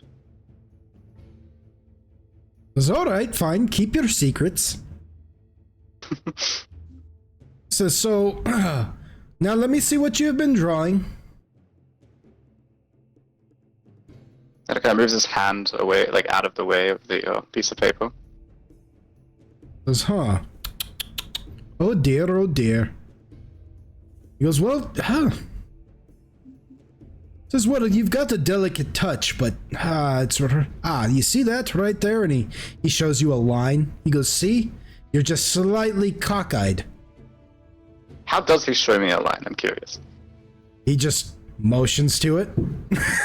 He looks, yeah, he just kind of, his eyes just kind of glare at one, you know what I'm saying?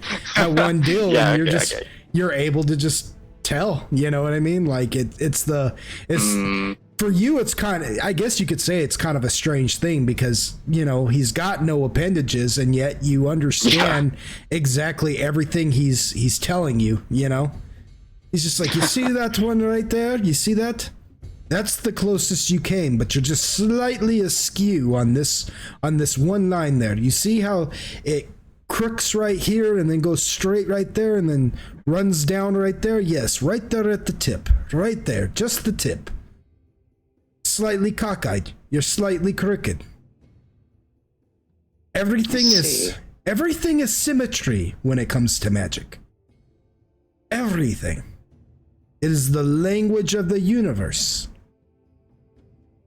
He goes, and you ain't gonna get very far with a crooked tip, if you know what I mean. Yes, so. He goes, try it again. Only this time, just a hair to the right. That too. So you begin to do that and you get it. He says, and before you have a chance to remove the quill, he says, now stop. Now see, if I'm guessing this right, whoever this goes to, their rune is exactly the same except with one variation, making it the master of all the other mirrors. I'm guessing that he's got several like this, your mirror, that all communicate to this one mirror. You make one deviation and you may make this a master mirror connecting to all the other mirrors. He goes, you may try it under my instruction, or you can finish it by simply raising the quill, and then you'll know how to make at least this one rune.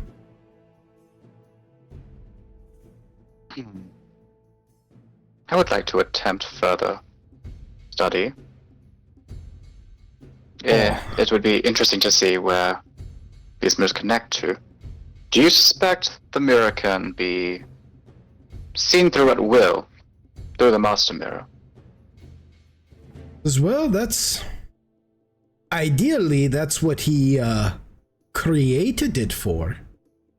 But I feel that no, I think because of the way he's got it written down there, he may be able to contact you at will, but I don't think you can just contact anybody. They're like, for instance, he's not watching us now. If he was, you would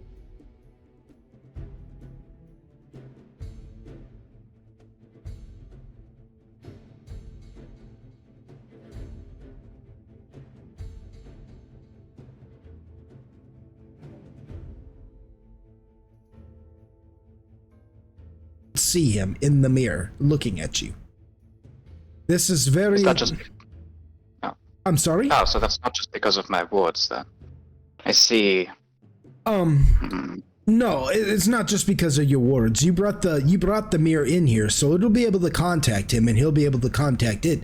This is all very basic stuff as far as this kind of magic goes. It's a combining of the languages. For instance, if you cast a magic missile. For instance, you cast magic missile, you say the magic words or whatever, wave your hands and this and that, and the magic flows through your finger, correct? But what if you understood the words and could write them down in such a way that you could take that magic missile and combine it with, say, flaming sphere and change both words, so now you no longer fire the magic missile from your hand. In the sense, you now have combined its ability with flaming sphere. You know what you get when you do that? You get fireball. I understand enough of these magics to follow, yes. For instance, healing. There's another one. You see, you combine these words a lot more often than you realize you do. All fireball is flaming sphere combined with magic missile, and now you can shoot fireball. However, what if you combined healing with flaming sphere? What would you get then? Burning hands. It's you do it quite often, and you don't realize that you do it because you don't see the actual words. You're just seeing them written in dialect that you can understand. What these runes are examples of their true meaning. And once you understand their true meaning, then you start inventing magic. I see. This is an entirely different way to view the weave. And you can teach me more of this. Oh yes, that's what I was sent here to do. You show great promise, Mind Doc. I am but a gift. I have been around for... time is kind of a funny thing. But let's just say I have been forward, backward, and side to side, and have seen much.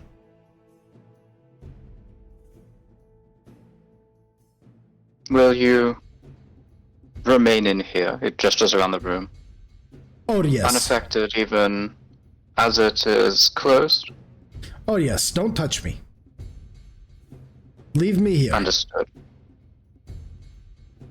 You bring me out of this sanctum and, prying eyes and all of that, yes. Right. I just suppose that you could show me how you came to be in here. I cannot. Oh well, let us focus on this then. If it's easier for you to understand, just assume that I always was here.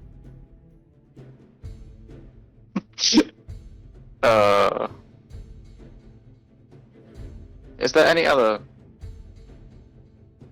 surprise brought on by your presence that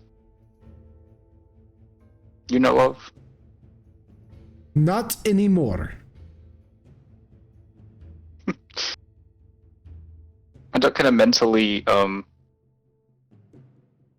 summons like just sends like a gesture to one of the servants to like come, and when they do, tells them to search the rest of the mansion for any differences to when he was last here. Just check again.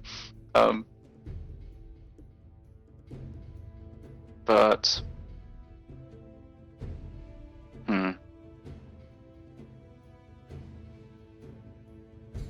I'll say. Oh wait, no. Yeah, okay. We've successfully copied the rune now. So do you try the more advanced or do you try the simple one? The more advanced All right, go ahead and roll me a spellcraft. spellcraft.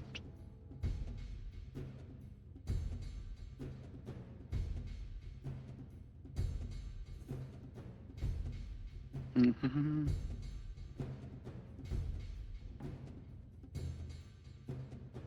Damn. Wow. Yeah, that was a good one. He tells you gently now, arc it. And on that final line, you just kind of add like a little crook to it. And the rune on the paper glows for a minute. And then he goes, ah, great. Very good. You are a fast learner, yes. This is fast learner. Now, because that is only parchment, you will, there's only so much you're going to learn from that. That rune is effectively dead. You can't scry from a piece of parchment, no. But, I would commit that to memory. Maybe practice it a little bit. And then when the time comes, perhaps create one of your own devices in which you can copy the one to the other and connect the two. And perhaps you will create mirrors that people can call and conversate with you with. But I don't suggest you talk about the application of true naming to many in the same field as you. It is, how you say, more taboo than necromancy in some circles. And Understood. be careful how you use it. It can drive you quite mad if you're not careful. Quite mad. I see. I shan't try anything complicated without further guidance then. Your insight has been quite useful. I will practice this as you say. For now, I had best rest, lest I am caught unawares when needed. Says, well, I am quite versed in other things. You will find that as you travel and delve deeper into the meaning of magic, and this weave, as you call it, you will find other things that you may need my help with. At any time, just wake me up. Again, my name is Crowley. Just call and I will be here. And with that, his eyes dim and the gem dims, and it's like he just now looks like a skull with gems embedded in it.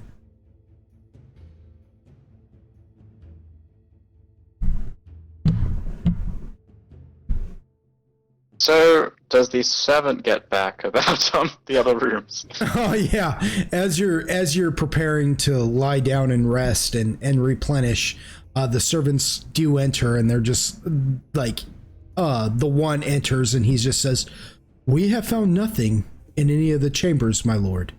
We even checked the dungeon, and there was nothing." I see. Having knowledge of how this be within. Oh, as you glide out the door and the door closes, like he never turns around either. Like he just bows, and as he bows, he glides backwards out the door, and the door closes.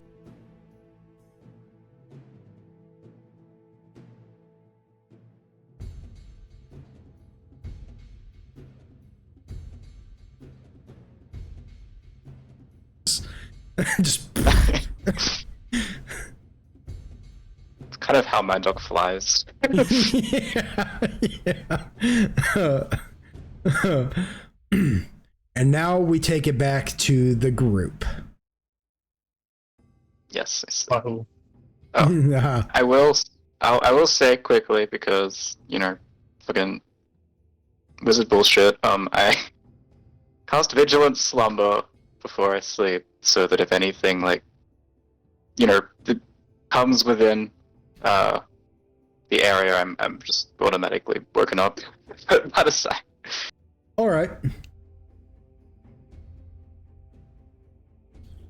Yeah, so by Doc, with just a wave of your hand, you cast your magic and then lay down and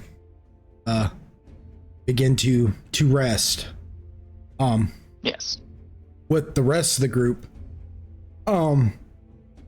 you all begin to travel deeper into this crystalline cave. And pretty soon it begins to change. Before, it felt like it was an amalgamation of this ethereal shell and worked stone, but pretty soon it's becoming just straight up ethereal shell and very little any other kind of stone whatsoever. And you notice about this ethereal shell is that it's pretty jagged and whatnot, but it breaks fairly easy as you guys trudge through it.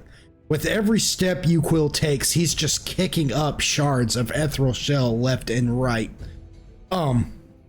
around him, and it's the same for the rest of you guys. It just feels like you're just kicking up rocks as you travel through this cavern, this area, until you hear a slight rumble all around you. And it is definitive enough that it like shakes the tunnel that you are in. Now this is a wide tunnel too. This isn't just some small narrow passage that you're traveling through. Whatever dug this out is quite large. And you know that it's been dug out because it doesn't even it's not just smooth either. It's got ridges in it as if something's body left indentations on the wall. And it is quite large enough for you all to travel through as you feel this rumble, this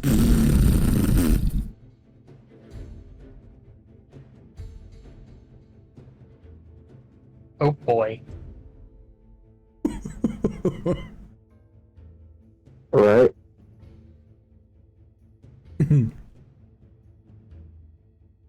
just down. Or not.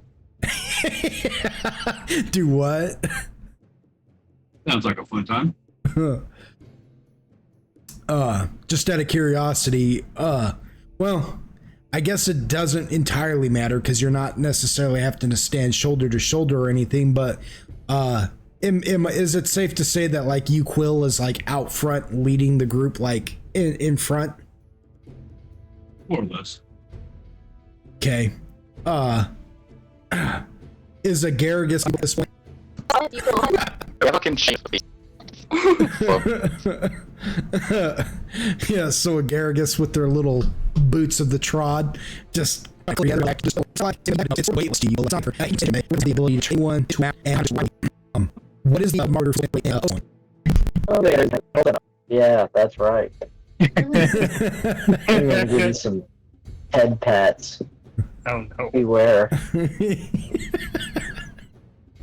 Reach around head pats. Wow. Walking your hand away. That's Got your forehead.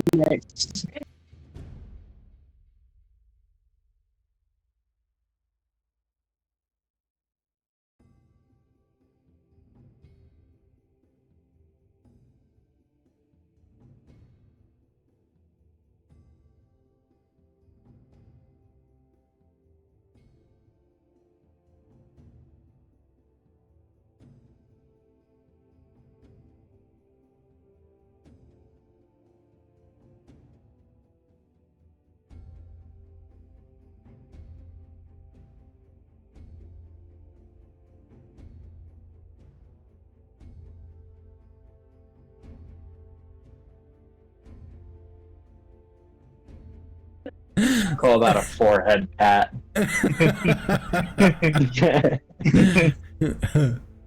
What about Zoltan? Zoltan's been kind of quiet tonight. What is Zoltan up to? He's contemplating about how his usage of the hourglass has been and the words that he was told about, or how he was told he was using it was very insignificant for how much power it holds. So as we grow closer to finding its where it's been, his thoughts are becoming more bent on it. Yeah. Interesting. Where is he in the marching order? He's probably behind you, Quill, kind of falling back and thinking about it. So it's kind of, because you guys all have your own like enough space, but it's kind of just like Quill's just like way out front, and then Zoltan's just kind of behind him with Otis kind of next to Zoltan, and then Android's just kind of behind both of them, as it were. And Crow is just riding comfortably on top of Garrigus's head, so Quill is technically like he's harboring two beings on his back right now. More accurate. Yeah. Interesting. After the rumble, you guys begin to see at the end of the tunnel a faint glowing all of a sudden. The tunnel goes down and curves slightly to the left, and you can see an opening down there. And from that opening, you can see just a slight pinkish purple glowing coming from there. It's not illuminating the entire entrance. It looks as if like just a singular thing is on the ground or something there, emanating a light coming from, like, think of the opening as a mouth, and if it's a mouth, its tongue would be the thing glowing from it. What's glowing, you can't quite make out.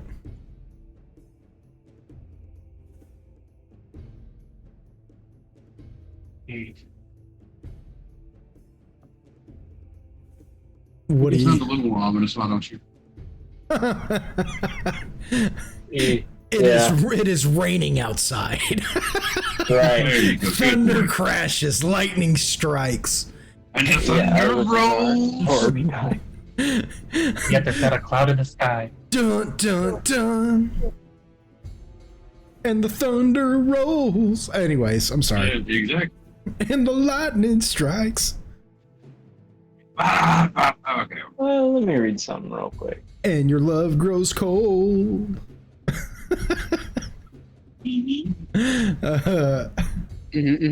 Don't stop now. Keep it going. On a sleepless night. And the storm rolls on. All out of control. Do, do, do. And the thunder rolls. And the thunder rolls.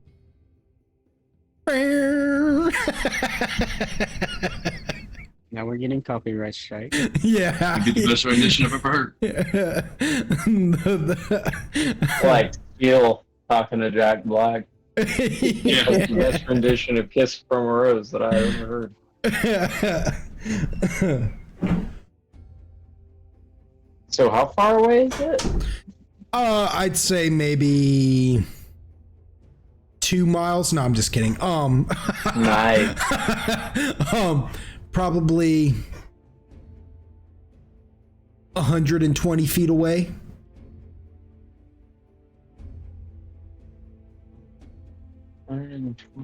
Feet. Okay, let me read something. And we can't really make out what it is. You said it just looks like eyes?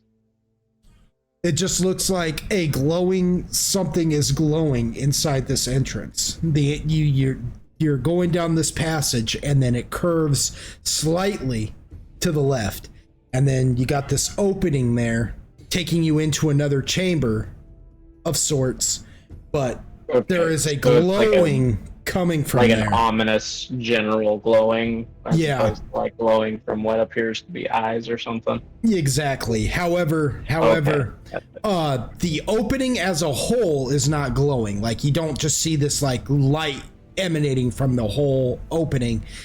I want you to think of that opening as like a mouth, and if it were a mouth, the tongue is what would be glowing. So you can kind of pinpoint something is emanating light from there. You see what I'm saying? You just cannot quite Right. make out what it is. Yeah. Yeah, I see what you mean. And That you're kinda like, clears up the confusion, I guess. yeah, and you're just in this purplish pink crystal cavern at this point, like tunnel, large tunnel. This is a very large pillar that you are inside of, and you know what I'm saying? You're just kind of it's like traveling through the veins in God's arm. Interesting. So I guess Android's gonna kind of look to Otis, and he's gonna kind of whisper, because he's like a little sketched out, and he's gonna be like, "You reckon that's more crystal? It's just kind of glowing? What do you think? Should we go take a look?" I mean, we've come this far. Why not? Yeah, might as well, right?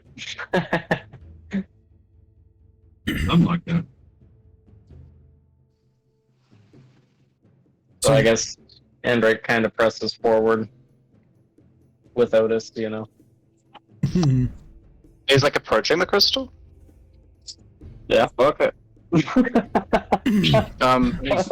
it. Kind of I was gonna cautious. flutter over and try to perch on your shoulder.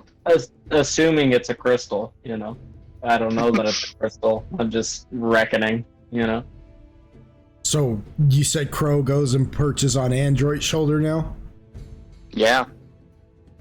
So Android, you notice as Crow just comes and perches on your shoulder to watch this now. The cavern leads to this little bend anyway, so there's not like a lot of options and where to go if you guys just wanted to ignore it.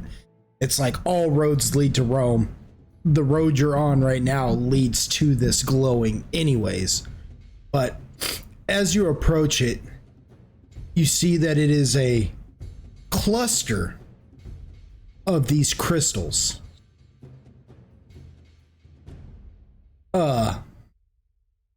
I want you to think of like a bouquet of these crystals, all jagged, coming out of one singular base, just all pointing out, and it is quite large. Like, if Otis were to try and pick it up, he would have to roll a strength check type of thing, right? So, to give the idea of the size of this, Android, if you were to try and pick it up, or even if you Quill were to try and pick it up, it would be like a bundle in your arms to try and pick up this one cluster. You know what I'm saying? It is quite weighted. Okay. Are there any smaller crystals just like laying around anywhere? Everywhere there are crystals Okay, just just laying started around. to come up. This is a very well lit room. These crystals glow and everything. It's like you guys, they are acting as natural torches, and because there are so many of them, because you are just now like in a strictly crystalline chamber. It is lit up like you see perfectly. There is, very little shadow. What would the natural shadows of a room that is well lit? Let me put it to you like that. You see what I'm saying? Like it, there is not. It is like night and day. Cool. I was just stuffing his bag with crystals. All right. Yeah, you're just picking them up. Just boom, boom, boom.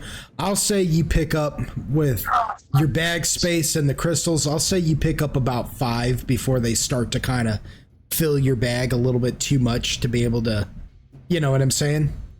To fit any more comfortably. Yeah. Okay, Oh, go ahead. if Erdis is doing that, then Cur switches again, like jumps off under his shoulder, kind of like throws over to Erdis and goes, found something, have you? I'm just gonna kind of give Crow the side eye and be like, go away. Why do I bully you so? I don't know. You just do. Give me time. I may get used to it, but right now, go away. No man is your kind. I'm just going You to... want to talk? What? There's Yoda actually like yells at. Yoda. Oh, It just Otis. squawks in reply, but it's actually gonna go and like try to find a crystal that wouldn't be too hard for it to carry, and like just grab it in one of its grab it in its beak actually, and then are there any around it can? Yeah. They've been like I said, these crystals are kind of brittle, so as you guys have been walking through there, you've been breaking them. And so there's like little shards. Like he picks up like a little piece, a little sliver. The biggest one he can comfortably carry. Yeah. Can Chris kind of wherever Manduk's gone, they've kind of watched very intently people's like trade and such. They would like to try to appraise the crystal. Sure. And what is the skill for that? While he's looking that up, what were you gonna say, Android? Oh, Android was just going to like come up to the like actual bouquet of crystals themselves, you know, and try to see how, like, kind of test, I guess, gauge how easily one of the shards of crystal would break off from the bouquet. And if they're, because it seems like they're more charged being in a cluster, right? Like that stands to reason. So he's going to see if there's like a reaction, you know, he's kind of prodding.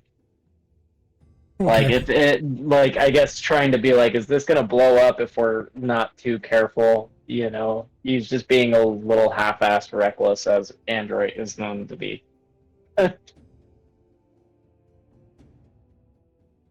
Okay. So, Crow, he looks that piece of crystal shard over, and he can't quite tell how much it's worth, but this little piece, he's got to guess it's at least within the thousands. Like Okay. gold Hold on wise. to it. Yeah, like gold wise. He's like, I can't quite tell how, but I mean, I can see that it's worth something, and he can tell that that there is some kind of magical element to it. You know what I mean? He can see wisps of some kind of element inside its crystalline form that gives it that pinkish purple hue. Can I do a Arcana to help I understand that? A knowledge of Arcana would. Android. So you begin to just like tug with the shards and see how easily that breaks off, you know? Yeah. And you find that like all these shards you guys have been kicking around and just breaking and stuff, this bouquet is not as brittle as this hall, for instance, right? This is a solid piece of crystal in this bouquet, and it is not cracking whatsoever. You're just kind of, you know what I mean? And, there's nothing. Like, you can't seem to, break it off with just the amount of force that you're using. You see what I'm saying? Right. Takes at least some effort. Yeah. Seems. Yes. Okay, good. These are like solid. Not so glass-like. Crow can see that within this crystal that yeah, it is magically charged, and that there is an element inside there. He's not as learned as, say, like his master Mindoc, for instance, but he knows that it's not electrical. It's not like, when I say it's an element, I guess the best way of describing this is that it's not like one of the known elements. It's not like fire or water or air or terra or any of that. It's not electricity or something. But it is definitely elemental of a sort. Interesting. Oh, ignore that. That was an accident. Okay. It's elemental of some sort. Also, do what, Zoltan? I wanted to praise the rock as well. All right, go for it. Yeah. I did. I ain't praising much. That bitch is just a rock. You get to looking at these crystal shards and you're like, yeah, they're expensive. You're like, yeah, these are worth something, guys. No wonder this dude wants us to clear this cave out for him. You know, this thing. This is money right here. Type of, you know. Should already appraised before? You Quill, you have appraised him. You actually know exactly how much you're looking at to get from these. Yeah, you have. You're the one that secured the deal, pretty much. Yep. Well, yeah. Yeah, you agreed to. You're technically the one that agreed to come and kill this thing and find the watering hole for the lost Myconid. You know, and so Lord Valren could excavate this thing, and you guys would make lots of money. I believe just one ethereal shell is worth to you like one like, you know, one bushel, I guess, because they're not really ingots, for instance, right? But Lord Valren told you, because you're like watching these guys like look at that and appraise it and stuff, and you remember Lord Valren told you that like one bushel of these crystals is worth at least 125,000 gold, because you can't craft them like the normal way that you would like steel or metal or minerals like that. This is particularly important to magic users. Yeah. So like you're watching these guys do this and you're just thinking to yourself, I've already done this. like this has already been done. And He's the fuck attention. do what, Zoltan? I'm sorry. I was gonna ask a stupid question. No, go ahead. Can I pick up one of them and like use alchemy on it? You would have to. Yeah, I mean, earn products for it. You would have to learn exactly how to use it alchemically, but I would say that yeah, I'm not going to say no. You're allowed to play as much D&D as you like. You want to keep one and hold on to it to see if you can't do something alchemical with it later. You sure can. Pick up one of the bright ones. Okay, cool. I'm gonna say, Android, you do notice too, like at the mouth of this glowing cluster of crystals, right? It does open up to a large tunnel system pushing off further down in there too, as well. So it doesn't just lead you to a dead end. It's just that there's this one cluster in this one opening right here that you can see. Right. Yeah, with that, Android's gonna be like, all right, let's gather what we must, but let's try to catch up with our guide pretty quick here. You know, he's kind of realizing, and then he's like, still looking at that cluster and thinking about it.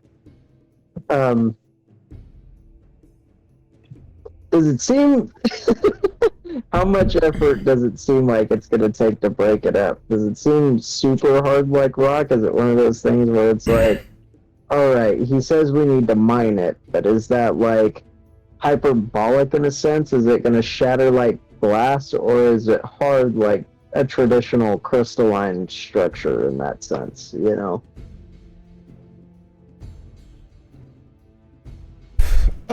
Just, you know, that like Go horde ahead. sort of thing. He's kind of acting like you, Quill, in the sense where he's letting a dragon be like, but money. Yeah.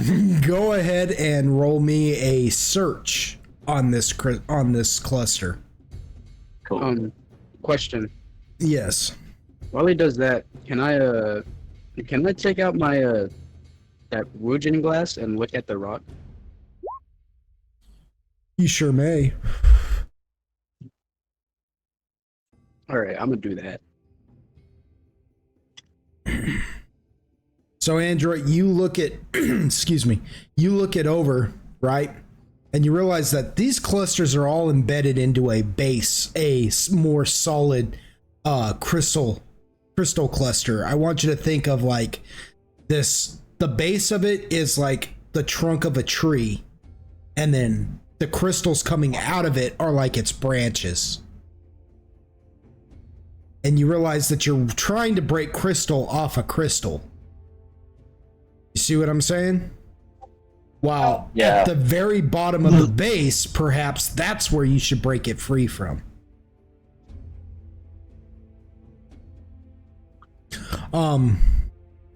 Zoltan, you pull out the Wujin glass and you look at it and you realize that none of this seems to have any Wujin like sorcerer magic emanating off of it.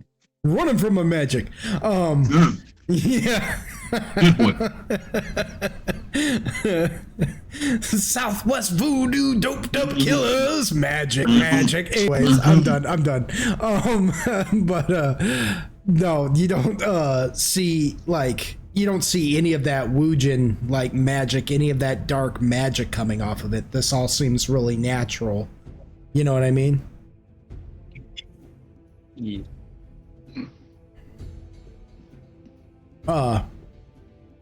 Yeah. It does kind of give off a nice little kaleidoscope effect though. That's real pretty.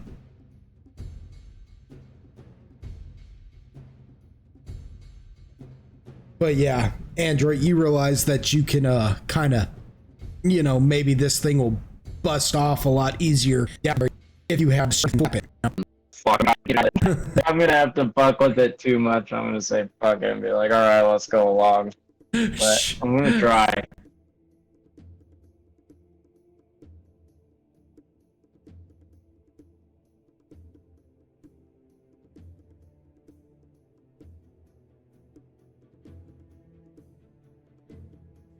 So I just now looked at the chat, and I want to say how much I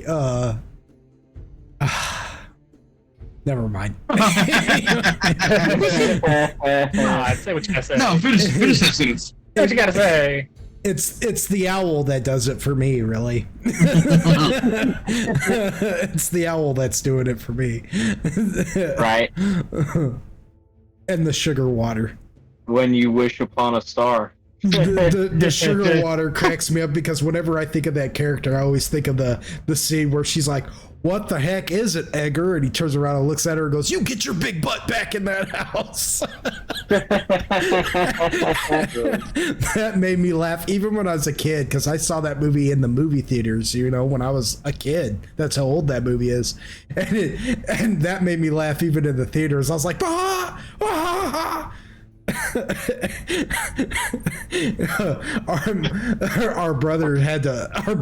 Our oldest brother had to look at me and go, "Shh. Oh, I did not just drop my real name. I did not Nice. just, yep. Government names. Editing work. Oh, at what point in the, oh, okay. I know where it's at. I know where to go and cut that out. Make a note. Don't trust your brain. I sure am right now. Dang it, Hey dude. guys, this small break was brought to you by Pog's retardedness.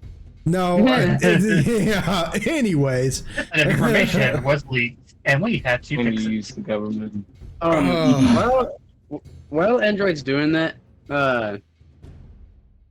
do I notice Android trying to break it? Sure. Why not?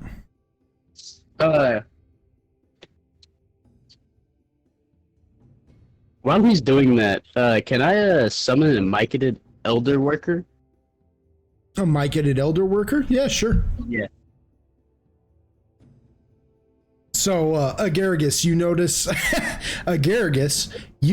that once again, Zoltan draws forth the Zugdamoit's razor and summon an elder micated worker. Hmm. Literally the song of your people. Yeah. Do you know the way? Nice. Do you know the way? He just appears and he's just looking around and he sees that you, Zoltan, have Zugdamoit's razor and he says, What do you command of me? Sorry to call you in this time, but can you go help that man do what he's trying to do? He looks over at Android, walks over to you, Android, and he goes, What are you trying to do? He like stops and looks down. He's like, "Oh, I'm trying to bust this crystal up at the base. Not all the way. Just, bust it at the base and make it more manageable to carry." Goes, oh. And he kind of motions for you to stand back. He's like, stand back. He spits in his hands. And you guys watch as an axe-like hoe type looking structure just forms out of his body. Just, it's kind of disturbing to look at, because it looks like What it's they do is yeah, it looks like it's made out of like his own flesh, except for the axe head, which looks like it's actual bone. And he says, I will handle this. And he hauls back and swings and hits it at the base. And you guys feel a rumble. And then he swings back and hits it again, and you feel another rumble. Oh, please What? stop. And he, that just, is- and he just swings and hits it one more time and chops it clean off. And that's when you guys hear, and that's, I need everybody to roll me I was gonna do something. a will save. I was gonna do something, but okay. No. Oh shit. My fault, gang. No, it's mine. It's my fault. It's not your fault. My dumb, greedy, freaking, you know what, brain.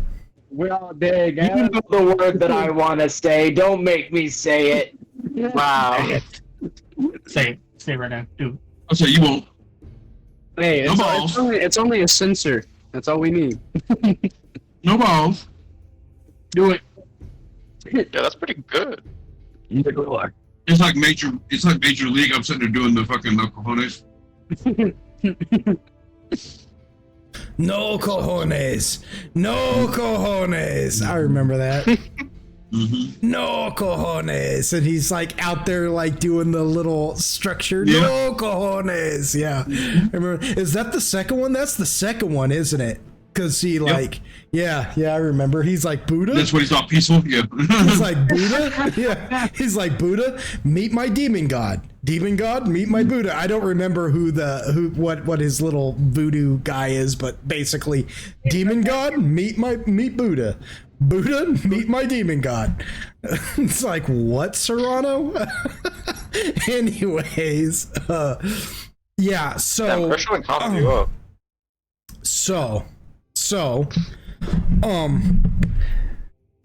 for the record, just for the record, nobody passed that. Okay. Right. No. I've been sabotaged by the Babylonian demons. I've been locked in the Ark of the Covenant. They've been in your bloodline this whole time.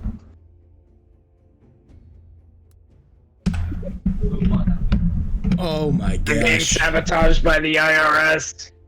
Yeah. Mm-hmm. Oh my gosh. This is a rough one too. It doesn't have to be. Yeah. Well, I think everybody's gonna be all right for the most part. I'm just kind of curious You about. think? No, I'm fucking dead. Oh god. So everybody takes 53 points of psychic damage. Oh my god. Oh, dang. Oh, wait. Yeah. Does this include... Does this include her? Dare I ask? I mean, he's there. Yeah, okay. I was trying to weasel out of... Sorry, did you say You said 52? 53. Oh god. You said everybody? Everybody. Oh, but lest we forget that we have 56 points of temporary HP. Oh, that's right. Everybody does have 56 points of temporary HP. Even Crow would. welcome. Yeah, because Crow ate. Yeah. Oh, thank fuck. Yeah, Crow ate. Yeah, that's combining like everybody's, yeah, because of the hero's feast. Yeah. Yeah, so I demand payment I after wrote this. that down in my character sheet. that just For but that just smashed everybody's hero's feast. That effectively kills the Myconid worker, elder worker. Dang it. Why? Because he's just So mean. It's a you thing. It's not. yeah, it's just that's what it does. Like it just he just sits there and grabs his Dang head it. for a minute, and you guys just watch as like what looks like liquefied mushroom just starts coming out of his eyes and his nose and his mouth, and he's just holding his mushroom cap, and then he just falls over dead.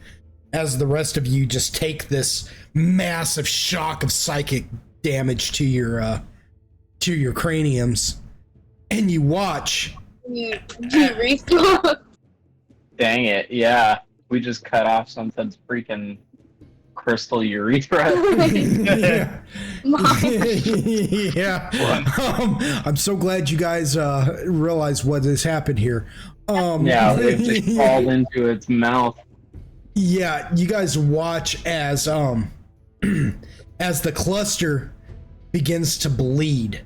Like the hole where the cluster was begins to bleed this bluish substance. Just bleed it out. And then it digs in deeper and then throws it away. No, you watch down. Yeah, we crawled into it. You watch as down the hall that you were going down, or that you were that cluster was sitting in front of. You watch as the crystals begin to crack and crumble, and then they just start to break down a line, just making a perfect large line as this giant beast just comes crashing out of the ground.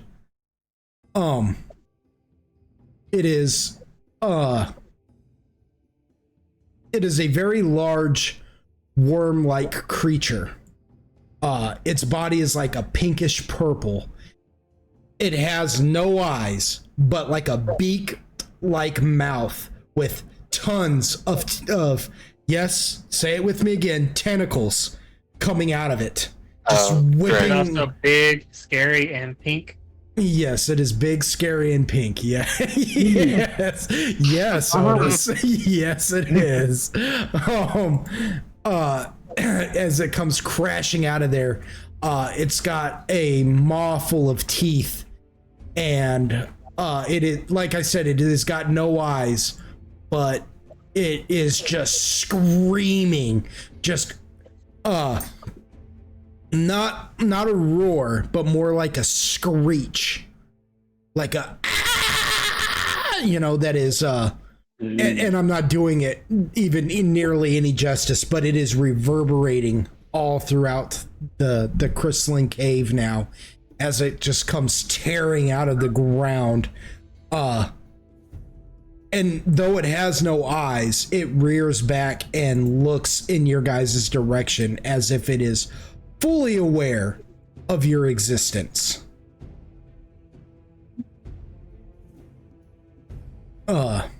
Yeah. Let's begin initiatives, y'all. What was the damage I'm supposed to write down? 53. It did 53 points of damage, psychic damage, but it's just damage. Oh, okay. Never mind, I'm good. If it had been, if it had damaged your actual like intelligence stat or something, you all would be like laying on the ground right now, being like, "Durr," like you'd be drooling and like, yeah. Vegetative. Yes, very vegetative. Roll his D4 again.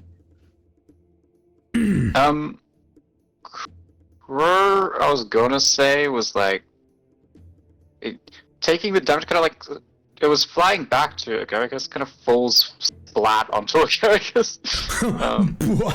They're just gonna stay there, yeah. Yeah, like it basically brought, I'm gonna say it brought everybody down to their knees, and everybody is in a prone stance as it stands right now. Like it was such a like horrific thing that like everybody is like prone right now. I guess you could say Agaricus technically isn't, but because Uquil is, Agaricus counts as prone too. And Crow is prone, just draped over Agaricus's mushroom cap, just like, oh man. Agaricus is no longer holding on to Uquil. Agaricus is dead. No. If that is the case, Agaricus. No, I'm joking. I was gonna say Agaricus is flat on their back then. Oh, no, okay. I'm joking. Oh, okay. So Agaricus is just draped over Uquil's shoulder, like, oh, good grief. Yeah. Okay. But yeah, this is the Neolithid you all have been looking for. Buddy, you have a moment to talk about your car's extended warranty. Yeah, no kidding. You will cast punch. Yeah.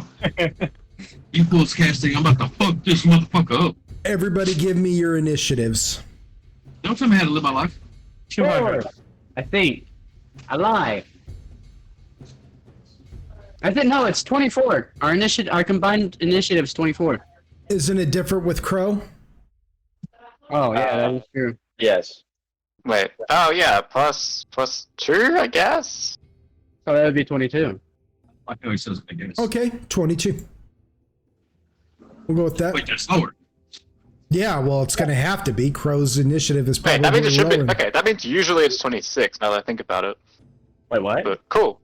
Well, because crows would be added to it while nine dogs there too. If we're doing it like that. No, I was just making Crow feel like he's a part of the fight.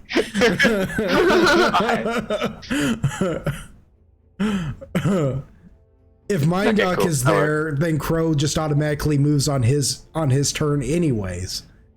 Fair enough. I don't like that SpongeBob thing at all. I don't like that. Yeah, I even look. Was that actually Oh, why? in one Yeah, of the, why? Was that in one of the... That's Yeah. Probably. That That's- seems about like an average SpongeBob episode to me. I'm not gonna lie. Oh, yeah. I think it.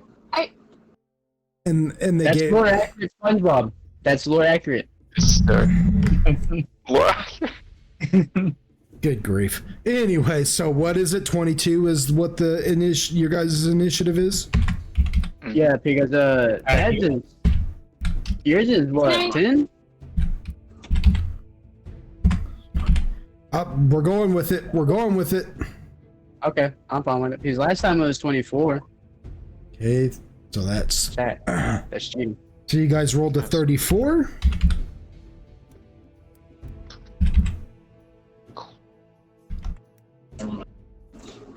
Do you think I can still change my mood ring to dexterity? It is a free action.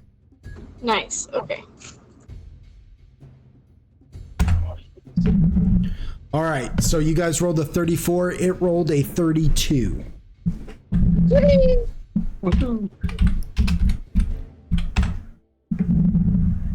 And it is going to only get 2 attack on this round. So, y'all get ready. What do you want to do? We are in the move round, y'all. So, Agargus, you got a free action, so you change your mood ring to dexterity. So everybody in your temporary slots on your character sheets, put a +4 in the temporary section of your dexterity. What an absolute unit. Okay. Nice. He says, "What an absolute unit." He says. All right, so who's moving and who to where and to what? Remember, you all are knocked prone right now. Question. How big is the how big is like the tunnel we're in? Oh, it's very large. It's very huge. It's So if I very turn large. into- Turn If I into turn into elemental, I won't get cramps, right? No, you sure won't. All right. If it can fit this Neolithid, it can fit one of your elementals, that's for sure. All right. We're about to have a kaiju fight, y'all. Yeah. Hey guys, my J's. I need my J's back. It's got my chase. What Boy, shut How- up. Do what? roughly how far away is it? So roughly how far away is it? It is, I would say, see, you guys are at the mouth. It pulled back, boom, pulled in. Oh, I'd say it's probably about like 40 feet away. But again, its length is so long that you can't even, it disappears down the tunnel too, right? This thing is huge. Okay, it's not gargantuan, but it is huge.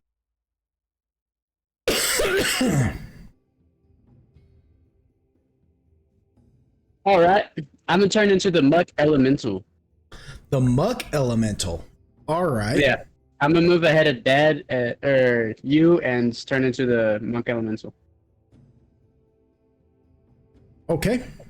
So for the audience at home, because Zoltan isn't a regular druid, he is a deep druid.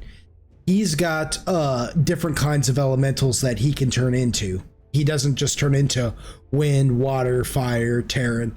He's got deep elementals. They are kind of like strange combinations because of the elements and how they combined underground.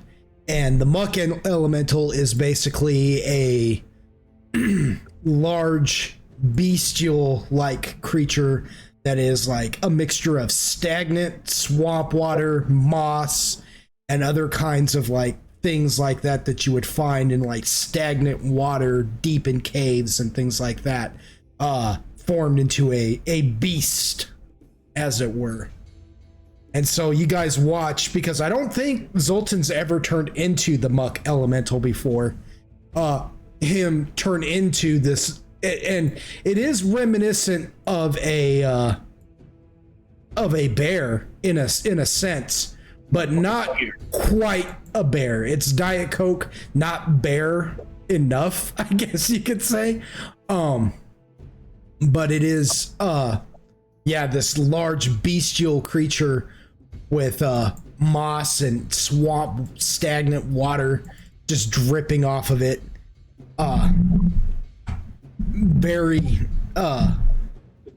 Very large, very huge, as rippling muscles. And Zoltan, you're now this muck beast.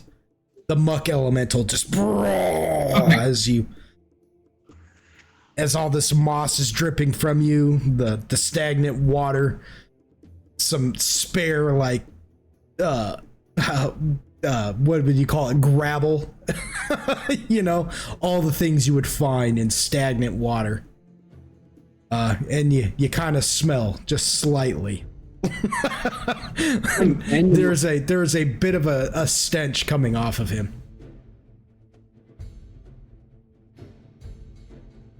What do you do?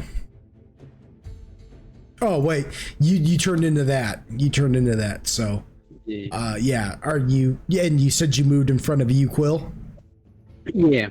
Okay, so Uquill, you watch as he just places himself in between you and basically the rest of the party as well. Just cool. Talking to you. What about everybody else? Yeah, Equal just stands up, kicks on his power aura, and just looks at Zoltan like, you're blocking the view there, Skip. And what does power aura do? Gives me damage. Oh, +3 to damage? Yeah. +3 to the damage, not the attack, right? Yes. All right, so everybody remember, because you're now within 30 feet of him, you get a +3 to your damage. So every attack you roll, add 3 to that damage. Plus you've got Agaragus's +4 to your dexterity. So remember that as well. Keep up with that. Snaky snake. What about everybody else? Chime in if you got an idea. I am going to go ahead and give Uquill and Zoltan my Inspire Greatness, which again is the 2d10s, the +2 to your attack roll, and the +1 to your Fortitude save. Nice. So Oh yeah. So give yourself an extra 20 HP and all the rest of what he just said. I was about to ask Plus you 2 to to my repeat damage or that, I'm attack sorry. Do what? I was about Plus to 2 ask you to attack or repeat damage? that, but... Okay. That's Attack. okay. So yours is +3 to damage. His is +2 to your attack. Okay, +2 to attack. Great. Yeah. You guys were both asking the same thing at the same time. I noticed that. I'm like, okay, I don't need to decipher it. They both just asked the same thing. Which is weird because I heard both of them clear as day. That's just crazy how I split my mind in half like that. Okay, so yeah. So with Uquill, it's +3 to damage. With Android, it's +2 to attack.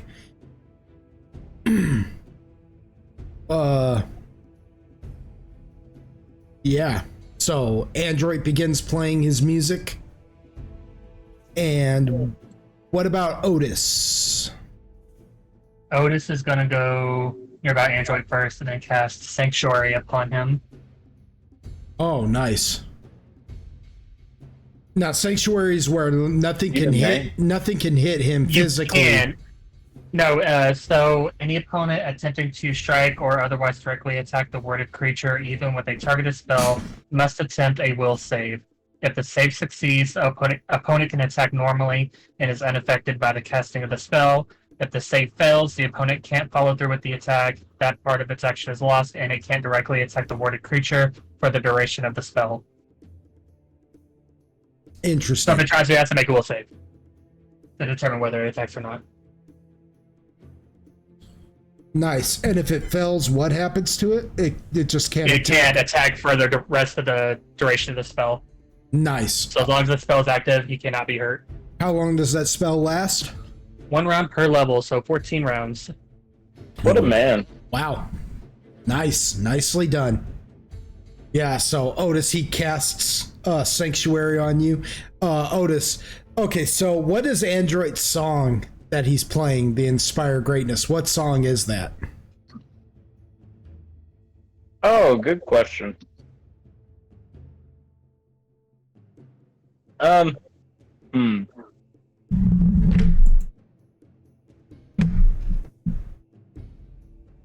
Jesus. That one's got me stumped this time. I don't know why. I'm a survivor. Usually I got it. I ain't gonna Yeah. give up. We'll do that one. Usually I got something stupid. Okay. We'll do that one. I actually hate that, but we'll go with it. Oh, okay. No, it's okay. It's okay. It's Must okay. not give a It's suggestion. either that or Crazy in Love. No, Take your pick. we're gonna go with that. We're gonna go with that. We're gonna go pre Epstein Island. Fair enough. Yeah. So there's that, and Don't fuck with the witch, dog. My cock is buzzing. Okay, I'll stop. That sanctuary spell you cast, is that a cleric spell, favorite soul spell? It is a cleric. All right, so what kind of prayer does Otis make to cast sanctuary on Android? Well, shit. Is that the spell? Is that the prayer? And then the sanctuary he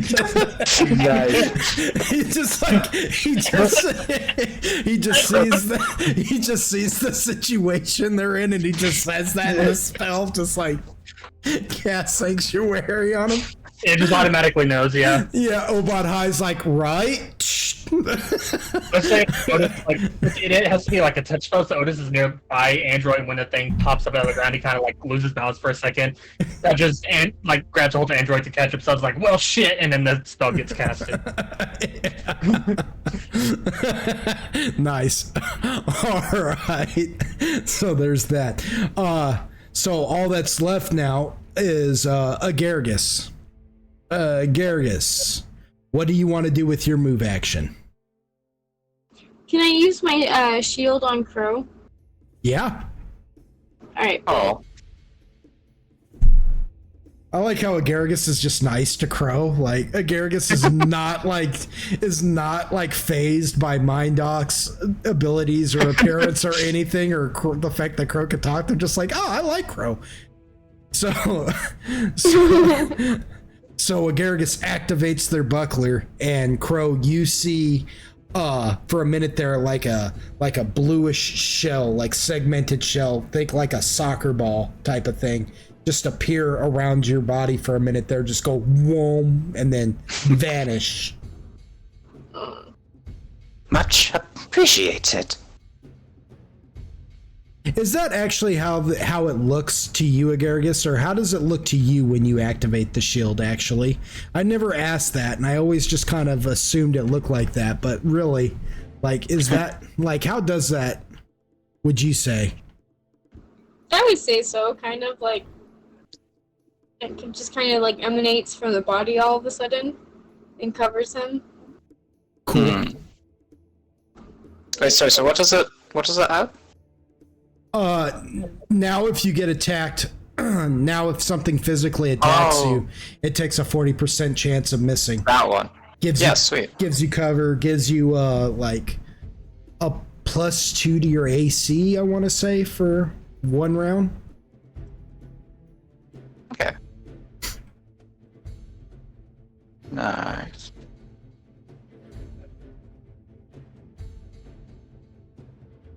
Yep. Wah. It goes wah. What? Yeah. So that is the move round. Cause like all you Quill did was stand up, right? You just stand up and said that to Zoltan, like, hey, I'm walking here. Yeah. Listen to me. We don't talk like that. All right. So that brings us, because the Neolithid does not get to move this round. That brings us to the attack round, which is your guys's. You all get to attack now. Who's attacking and who can actually attack?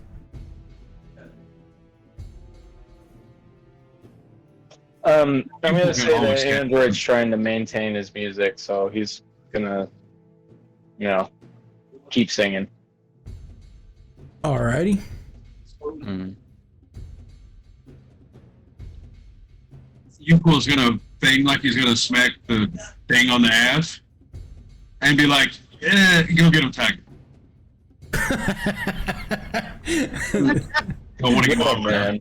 So you Quill, when you smack the muck the muck elemental on the rear and tell him to go get it, you smack him and it goes. I mean, like all this mucky water just comes like splashing off either side of your hand, as if you just popped a water balloon to either side. It doesn't get all over you; it just splashes off to either side.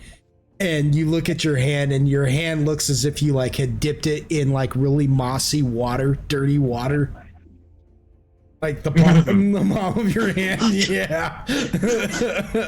But you do hear a definite clap of cheek as you smack him. There was definitely a cheek clap in there.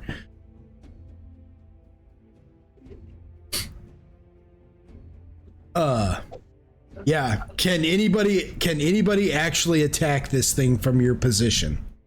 How far away is it?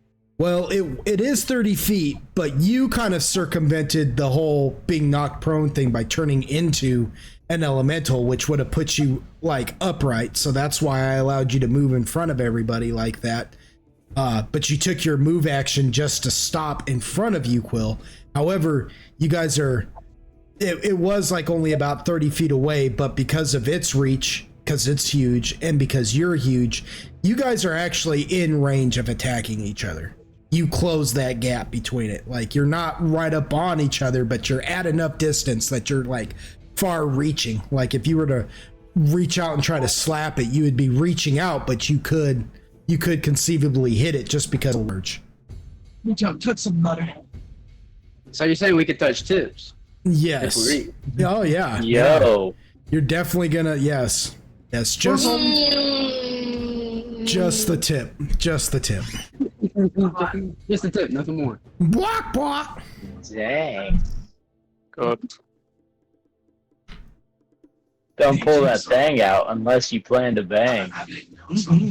You know, I didn't ask what Crow's move action was before we resolved that. What was Crow's move action? For now, Crow's gonna try to stay out of this, and they're just gonna stay with Agaricus. Okay. So Crow accepts the shield and is like, all right, we're gonna wait right here because that thing's ugly. Gotcha. Yeah. All right, so Zoltan, you get to attack. Go ahead and attack however the muck elemental can. 2 slams. 2 slams. Yeah. Alrighty. Jesus Christ, plus 32? Well, yeah, it's a huge elemental. Gone ham on it.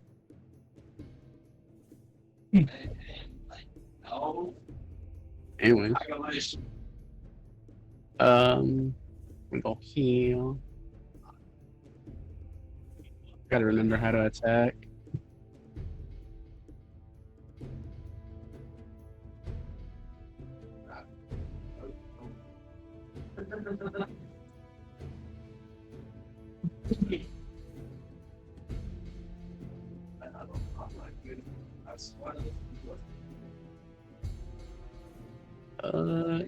How do I attack again? With the muck? The thing in the parentheses is the damage, correct? Yeah, you would do If I hit? 1d20 plus 32. Oh. Okay, this makes better sense. Yeah, this dude's pretty If I miss, then I'm ass.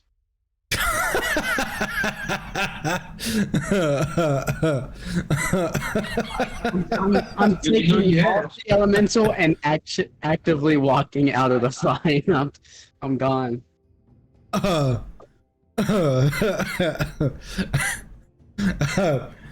That That's funny. no, that's a hit. That's a hit. Okay. I'm glad. Because if I miss, then I'm Don't so care if it's a look at the dice. yeah, so you're gonna roll all of that plus the 2d8 on that, plus 3 because of your attack damage, because of the inspire greatness given to you by. Oh no, it's gonna be because of Uquill's aura. +3?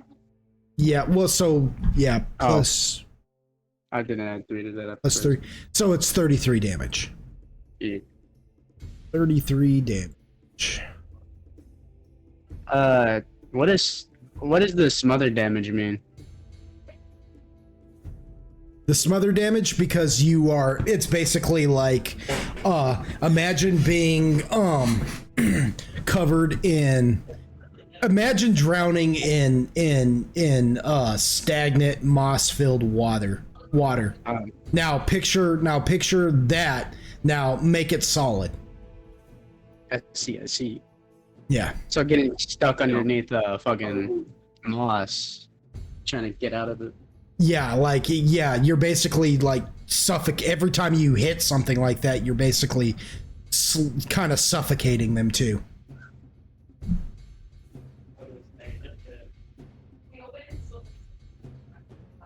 So, and minus what?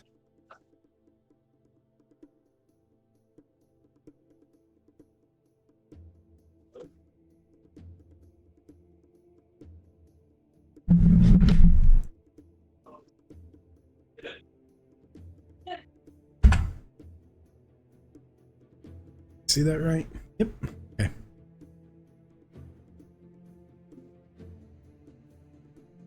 Alrighty. You should have more than one attack. How many attacks does Zoltan have? Because he gets all your attacks. Oh fuck, that's a regular Zoltan hasn't fought in forever. Yeah, well, I mean, you're not gonna be doing the same attack you're not gonna be rolling that like 32 every time. You're gonna minus let's see, 32. Let's see, let's look at that. So you, well, I could tell you just out of curiosity.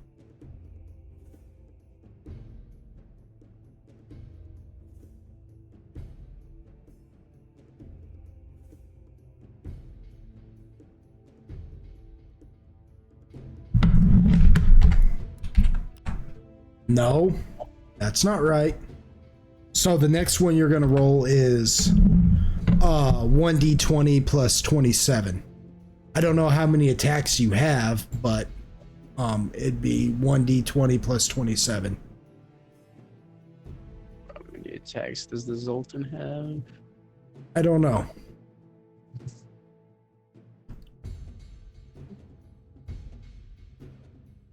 How do I check that? So that's what I'm getting to. You're gonna get on your character page. You're gonna go to the stats tab. Stats. Yeah. Okay, and then you're gonna scroll down all the way to where it says base attack. Yeah. And then right there at base attack, you should see like 3 to 4 numbers there. How many do you see? I see 3. So you have 3 attacks. Oh. Makes Actually, sense. I too have a question. On creature stat blocks, there's Huh? there's like the on creature stat blocks, there's like the attack like, it says like all the different stats, it's like speed, armor class, attack, etc. On attack, it's written like claws plus 12 melee, and then in brackets like 1d2. So is the plus 12 like a bonus to its attack roll or damage roll?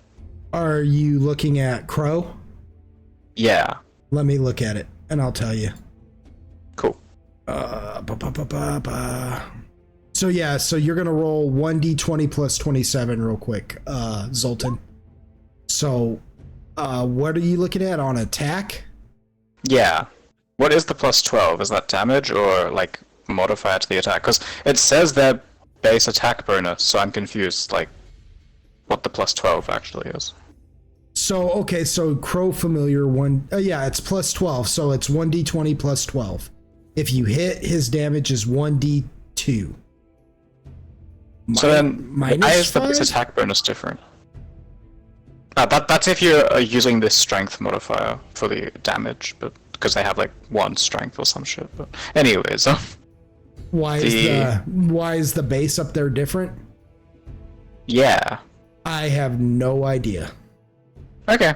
Cool. Mhm. Just something high. Interesting. Yeah, it's just I think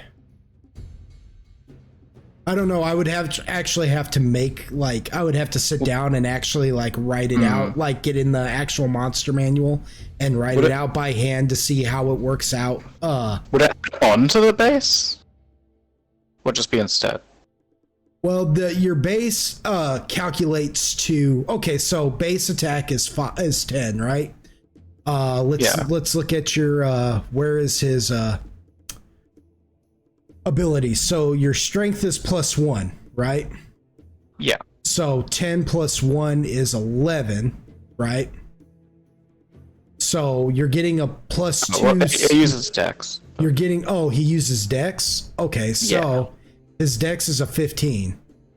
So 15 base 10. Oh, what? So it makes no sense. Yeah.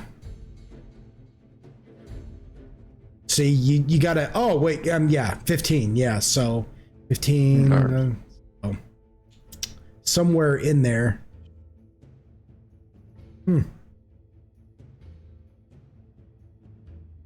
There is something there. There's something in his stats that is knocking points off of him. I just don't know 15. What it is. I'll go temp 0. Probably size. Yeah, I'd say it's the fact that he's tiny. Yeah, okay.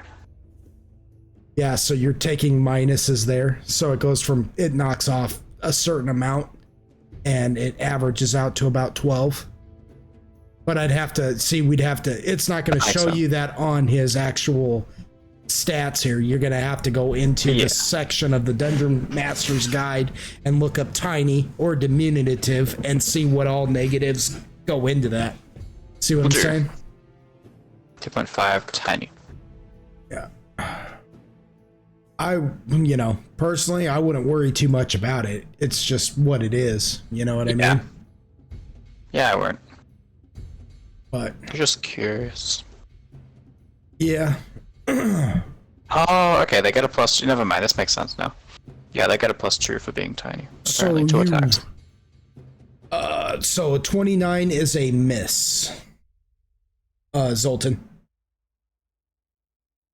That is a miss. You get one more attack, and you would roll a 22. So it's 1d20 plus 22. So, yeah.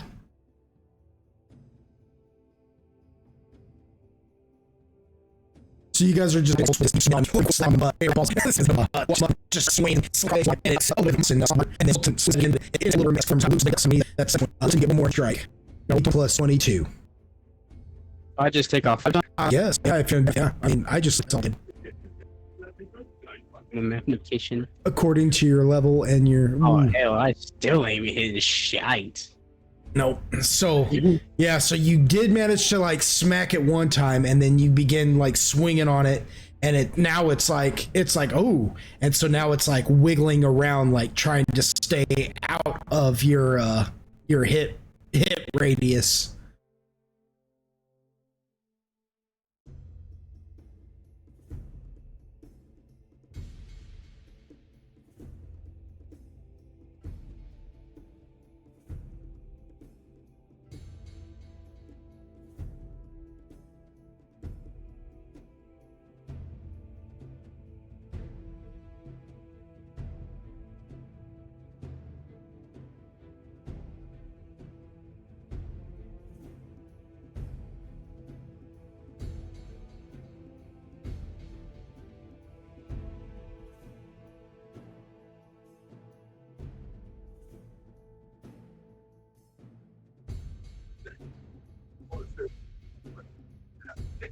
Um,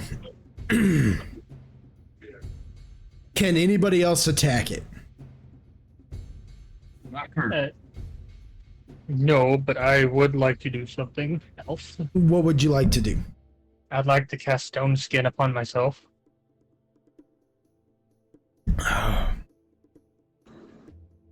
Also, will my spore burst reach? I will say, because Zoltan is huge, I will say that you can roll for a spore burst to try and hit that thing, like shooting it between Zoltan's legs, at the risk of accidentally hitting Zoltan. I will say that there's a 30% chance that you will hit Zoltan, which you will roll the attack. If you hit, you hit it. If you miss it, then you're gonna roll to see if you accidentally hit Zoltan instead. Are you okay with that, Zoltan? Yo, play as much D&D as you want. I'm fine with it. Good That is, answer. in fact, the correct answer. In fact, this this is a tanky beef right here. Alright, bet. This is like the most tankiest form he's got. Yeah, this thing is a tank. I believe my magma beats it by 10 hit points, but this one just seemed more interesting. Yeah. Magma's got a little bit more armor, but Magma's not as hard to hit, I don't think. No, magma's AC is 19, while this one is 30.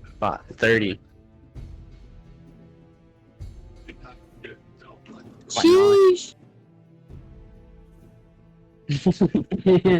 I like that one. So, Agargus, go ahead and roll a ranged touch attack.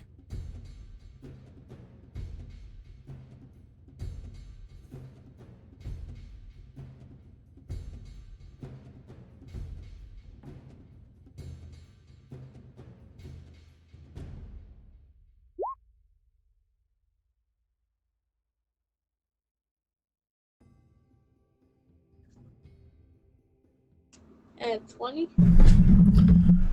Just 1 second. Looking something up real quick.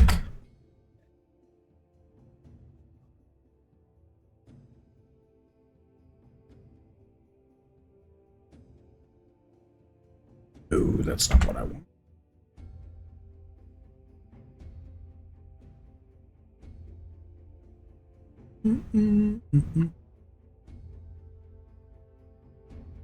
Why don't you do what I want you to do?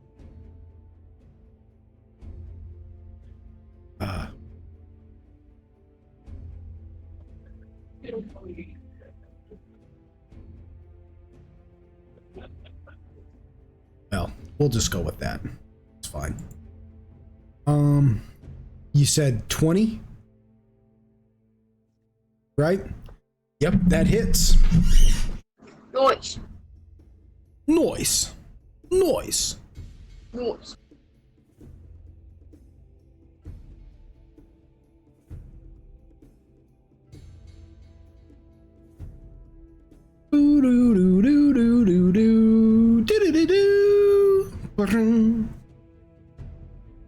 I can't think of what that's from. It's from a game. I just can't think of what game. Roll your damage. You remember what your damage is? Me? Yeah.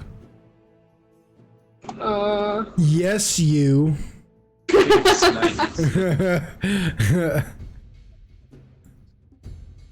Me. Like me to know what? You want me to know what? Your damage is, I believe it is going to be 96 plus your dexterity. So what is your dexterity? I'm lying.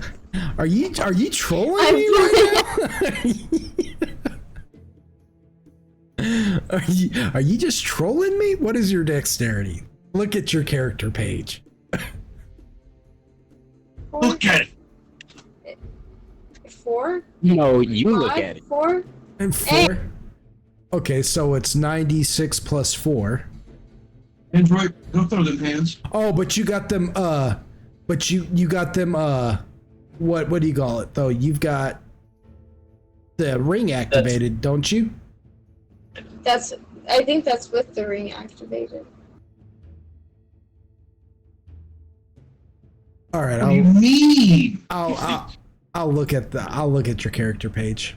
Oh, I'll look alright. at your sheet. I'll look at you. All right then. All right. All right. Yeah. No. Yeah. Okay. It is. It's a 4. Okay. Yep. That is with it activated. Although your strength should be erased. Don't worry. I'll do it for you. There you go. Anyways. We were trying to get it fixed, sorry. You already done it before we could. Yeah, I did it. Yeah.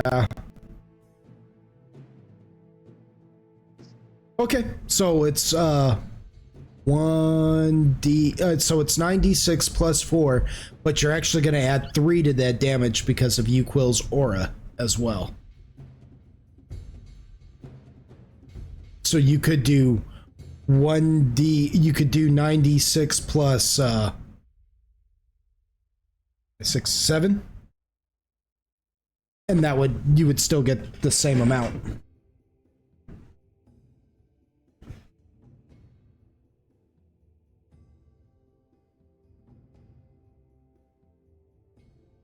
If you wanted to do it that way, or you could just roll 9d6 plus 4, and then we'll just add 3 to it. It's up to you.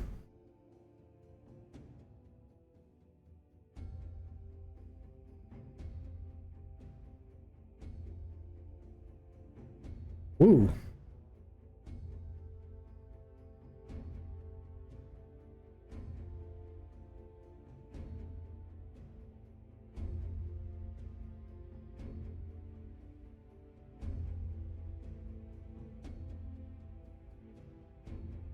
Okay, so for 34 points of damage.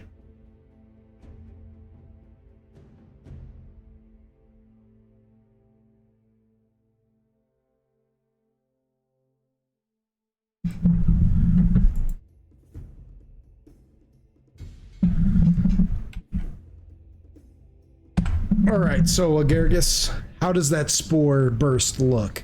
I've noticed that sometimes I say what things look like, and that may not be how you guys envision it in your heads. So you tell me, what does the spore burst actually look like when you blast it off?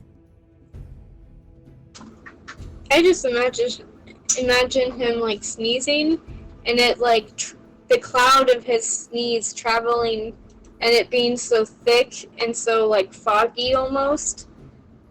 It like encompasses him and like chokes him. Ooh. All right.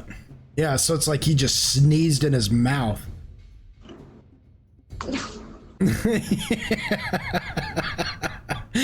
Right? I mean, is that what I'm to understand? I mean, yeah, like he can't breathe. He's choking. He's like, oh wow. Yeah. All right. So you just boom, spore bursted, and it's like yeah, like it like the fog just encompasses its face, and it's just whipping around for a minute till it finally like sucks it in. And yeah.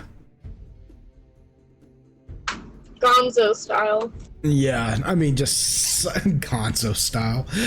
Yeah, like, it inhales the spores and gets it out of its grill. So Crow is gonna hide.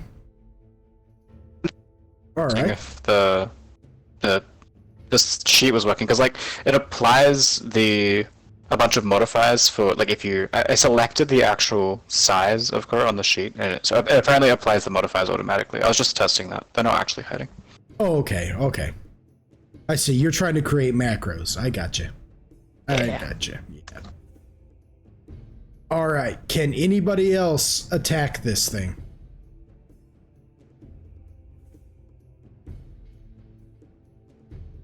Otis, what prayer do you give to apply the stone skin? Just Make me as tough as rocks. All right. And boom.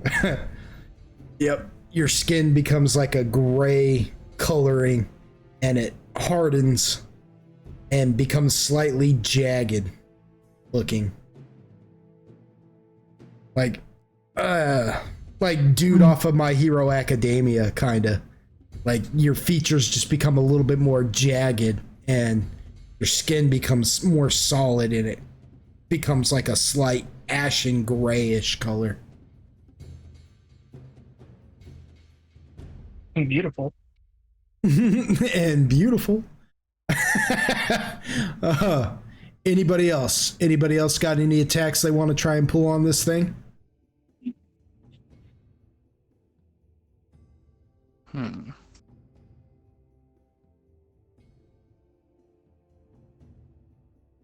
All right. We're gonna go to the Neolithid now because it gets to attack this round. It can't move, but it gets to attack.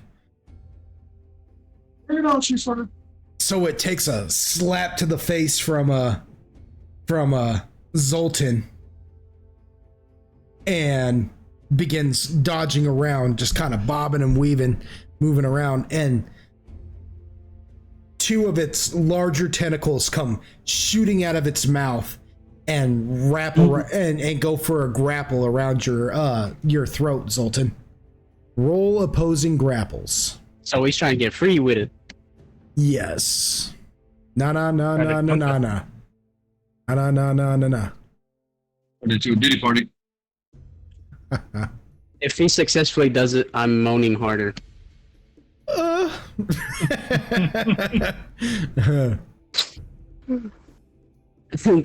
is it 1d20 plus my grapple? Yes, 1d20 plus your grapple. Si, senor.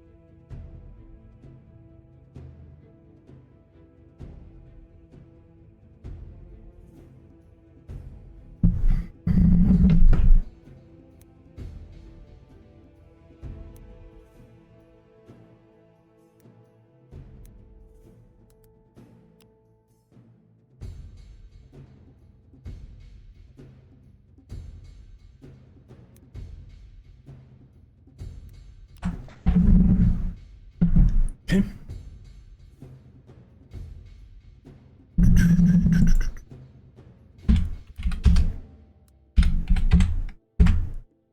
This is grapple. Ooh.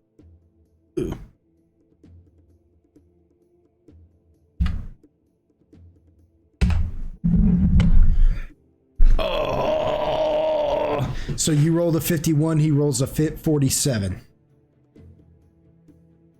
Kid you not. That's not just me being nice either. I am kind of disappointed in. You wanted me to moan, you freak. Yeah. All night long. All night. All night. All At night. least take me out to dinner. All night long. No. Oh, okay. No. That's not how this is gonna work. You're just gonna moan and like it. Good damn. All night. Like you're gonna say yes more. All night long. Okay, so it goes for the grapple, but fails that. But it focuses again, and let's see, how many of you are there? There is 1, 2, 3, 4, 5, 6. Okay.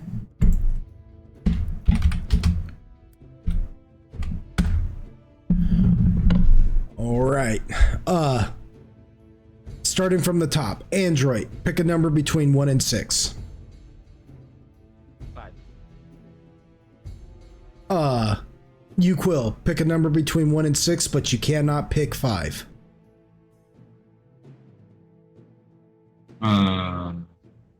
2. 2. Mind Doc or Crow, pick a number between 1 and 6, but you cannot pick 5 or 2. 3. Zoltan, pick a number between 1 and 6, or between 1 and 6, but you can't 6. Okay, that's all I needed to know. Zoltan.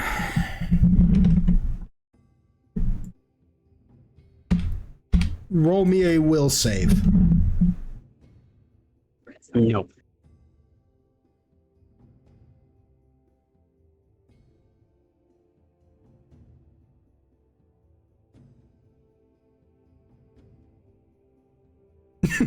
I like how you're being defiant about this.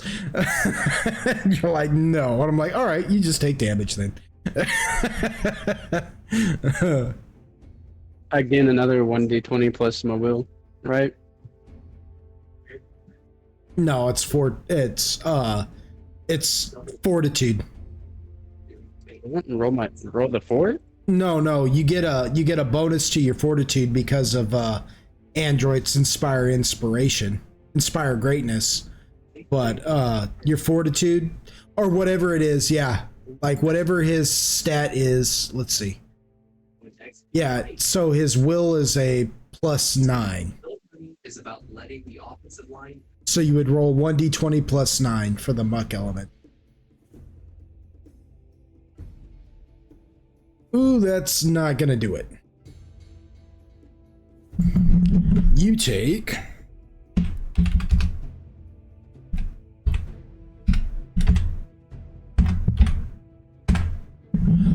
44 more points of psychic damage.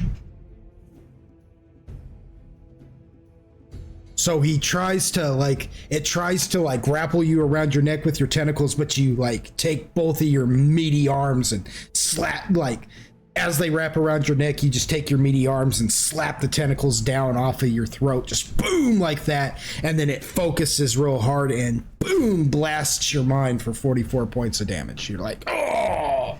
It's regular damage, correct? Yeah. Right, It's just, If it does any kind of stat damage, I will let you know. Believe me, I'm not shy about being like, I ruined your constitution. Yes. Right, thanks for letting me know you're a dick. You're welcome. You're welcome.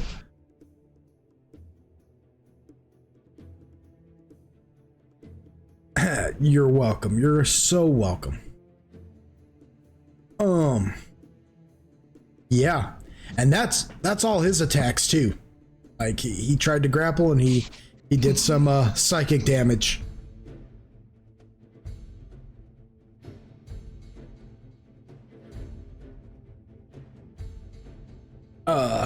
So we're going into the next round of movement. Next round of movement.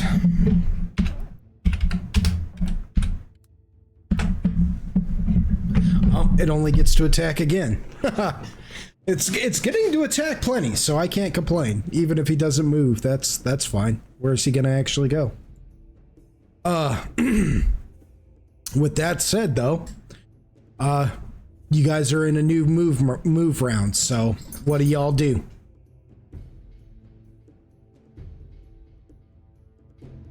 And we get ready to attack. You're gonna get ready to attack? Looks like attack right now. Nope, you can't attack now. But where are you gonna move to get into position to attack? Because as it stands right now, you've got Zoltan kind of blocking your way. I want to stand off to the side a bit where I could see the creature altogether, and Zoltan just kind of a little bit off to the side. Okay. So I don't know how far that would take. You're gonna move off to, I'm gonna guess, Android's left, because you were right by Android. So you move off to his left, And you're gonna have to go. You're gonna go about 20 paces, kind of like in a circular, or 20 feet in a circular motion to kind of get That works. to, yeah, that's gonna put you right at the edge of the entrance's mouth. You know what I'm saying? You're gonna be like right there at that corner. You know what I'm talking about? Like as you would, because I said it veers off to the left a little bit. It curves slightly into this entrance mouth, so you're at that curve of the entrance's mouth. Right there. So yeah, you're basically you can still see Zoltan pretty good, but you've got a clear enough vision of this thing now. You know what I'm saying? His face is a little obscure to you because of Zoltan's body, but you can see the body I don't of care it. about the face. Yeah, I was gonna say you can see the body well enough that you could wreck it. Okay. What about everybody else? Who's doing what? Okay, so Otis just moved close enough to attack it, right? C. Okay, so I'm going to switch my song up and target Otis. I'm gonna give him an Inspire Courage, which will it will give him some effects against bolstering him against fear, but it also improves some of his combat abilities. Since I'm a little bit higher level, it'll give him a +1 morale bonus on saving throws against charm and fear effects, and a +2 bonus on attack and weapon damage rolls. So, yeah. Cool. But that's just a single target one, so I'm gonna target Otis with it. Okay.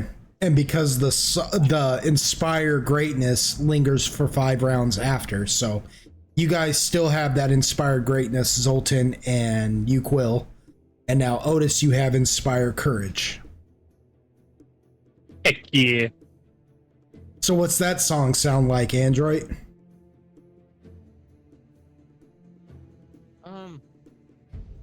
I don't know. Is telling all their business. Eye of the tiger, it's the thrill of the fight.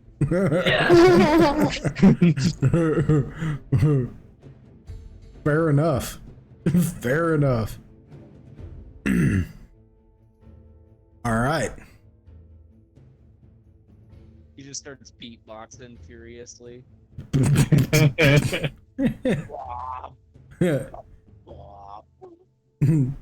wicka. All right. So Android begins to inspire courage in you, Otis, and you suddenly feel like, yeah, I can do this. I can see things no one else can see. I can do things no one else can do. The bravest thing that ever walked the earth. Yeah. Hollow. F it. Chicken in the corn. So the can't grow, mama. Yeah. Okay, enough. No. What about everybody else? What is everybody else doing? Got Otis moving into attack range. We've got Android inspiring greatness. Who's moving next? You guys are allowed to play as much D&D as you like. I'm still in attacking range, right? It didn't back up or anything. Nope, you are still right up in its. Well, you're not right up in its grill, but yeah, you guys are trading blows right now. Yeah. All right, I'm fine with it. So far, has it very much like focused on? You know what? I probably can't even damage to it. No, never mind.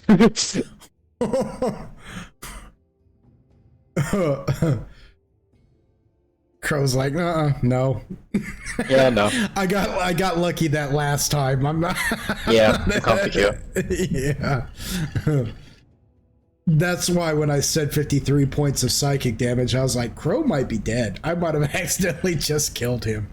Crow has has like my base without the extra like 60 HP, so it was damn close without that extra buff. Ouch. What about you Quill and Agaragis at this? What about them? You Quill's gonna flank right. Quill's gonna flank right. All right, so you Quill, you come around Zoltan's legs. You're flanking right. You're pretty much right there. So I'm gonna say you go 5, 10, 15, 20. You got a curve to round around him to enter the maw. But I'm gonna say, how close do you want to get to that thing?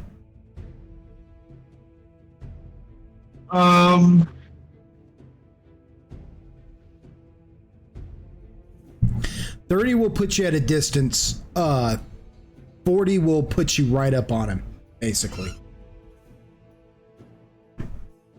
Get me.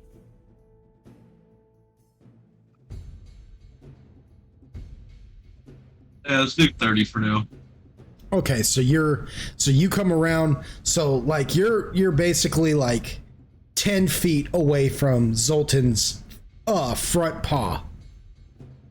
Okay, it's off to your, let's see, you flanked right, so he went, so it's off to your left, his paw is off to your left, you're at 30, so you got 35, 40, so you got 5, 10, you're about 10 feet away from that thing now, so you're still within attack range of it.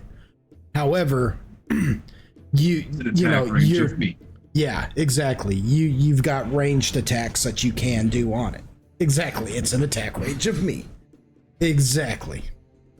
It's confused. You're not locked in here with it. Yeah. Mhm. Right. All right, so everybody moved. Agaragis by proxy moved with you. Crow by proxy moved with you. Yeah. So Crow and Agaragis, you guys are within attack range of it as well, just so you know. I spit on it. Get on that thing. I knew it. I freaking knew it. I'm joking. Before I even had a chance to go, don't. It happened. I knew it was coming the second you said that. I was like, here we go. Here we freaking go.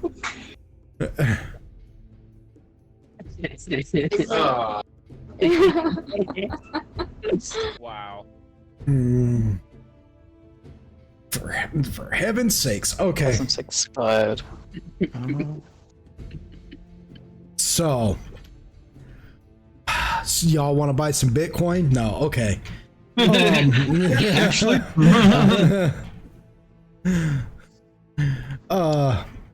So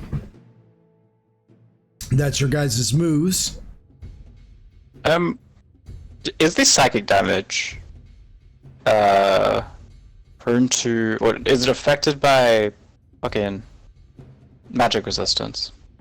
No. Yeah. There is nothing magical about what this thing is doing whatsoever. Yeah. Okay. It just likes playing with your brain. Yeah, there is nothing magical about. Yeah. I hate Illithid-esque things. Fuck them. Yeah. Illithid are the worst. That's what makes them so deadly, is the fact that they F up wizards like nothing. They're like a wizard's magic. They give your brain the good suck. You think you're a little girl now. Yeah, type of thing. You're a little girl swinging on a swing set. Oh, you just rolled backwards. Now all of a sudden you're on the Wii. Strike. Yay. Yeah. So here we go. It's everybody's attack. We're in the attack round now. So who takes their attack first, and what do you do? Don't be scared now. Don't be scared. Y'all I'm can go. trembling, shaking in my booties. Somebody got scared. It sounded like somebody left. Oh no.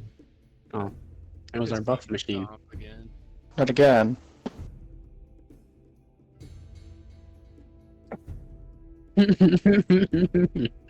Well, you guys lose all that dex. No, I'm just kidding. Or. They'll be back. They'll be back. What's the list? But who's taking their attack first? Yeah, I'll go first. All right, there you go. What do you do? Use a flame strike. Ooh. Do you have to roll for that, or is that just an automatic hit? I can't remember. It's an automatic hit. Ah, roll that damage. Chicken in the corn, so the corn can't grow, mama. Hey, hey. Alright. Chicken in the corn can't grow, mama. Hey, hey.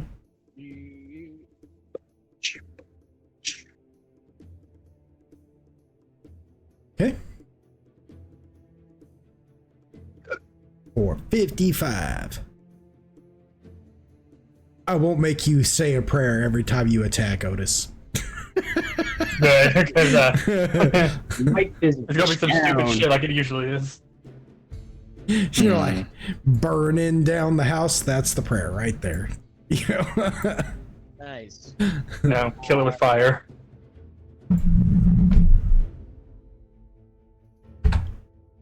Kill it with fire. Burn. Yeah. So you, how does the flame strike look when you strike it? Like, you know, I know it's like a wave, like almost like a tidal wave of fire, but like, does Otis make like a stance or anything like that, or do you just, you know, eat that? A wave? Huh? It's a wave? Yeah, it's like a wave. We've talked about this before. No, that was a fire. That was a different spell that we were talking about. Firestorm. That was the wave we were talking about before. This is a vertical column of divine fire roaring downward. Oh, Sir. oh, okay. So this is the column. Okay. Yes. So this is the column. Okay, this is the column of fire. But sure, if you want a stance, he does the rock and roll stance with the finger pointed in the air. Sure, why not? I like that. Decapitation. All right. So, yeah. So a column of fire. You guys just watch as a column of fire just strikes down on this thing, just real Final Fantasy style, burning its skin. Crow, Yes. go ahead and roll me a spot check real quick. Okay. Because I know you're not going to be doing a lot of fighting, so I feel like this would be something that... So Crow would have a little bit more... You know, he would be a little bit more perceptive. He would be looking around, like, noticing things. Like, Who does? What? As you do. As you do. 15. 15, so... He notices we're in a cave. Something, yeah. Huh. Just crystals. When did we get into a cave, guys? He looks at a Gargus and goes, "You can talk." No,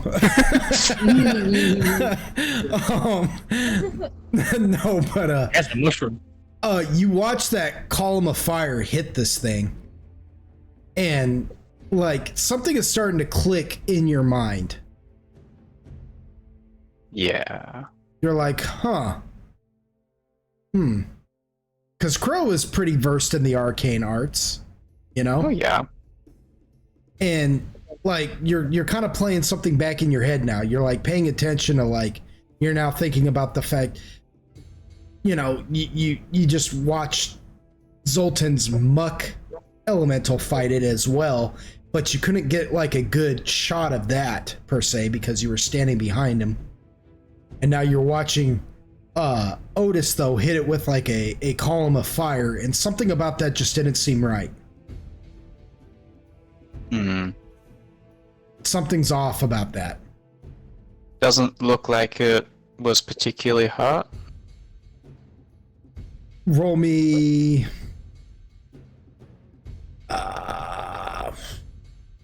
What could he roll? I'm gonna say roll a search. Search? Yeah, roll me a search.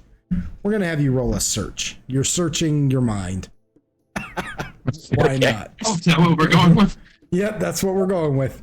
He's legit. 19. Yeah.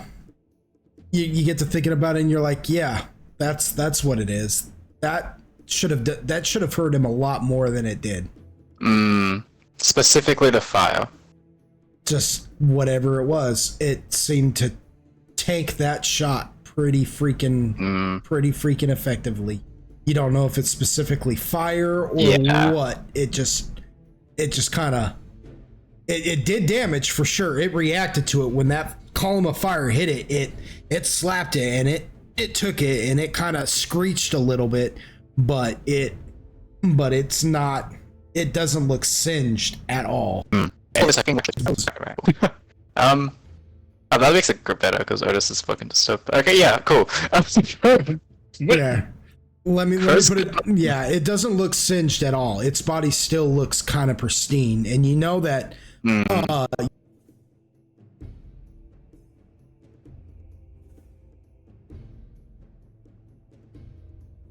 You know that Zoltan's at least slapped it once, and it still looks fairly pristine.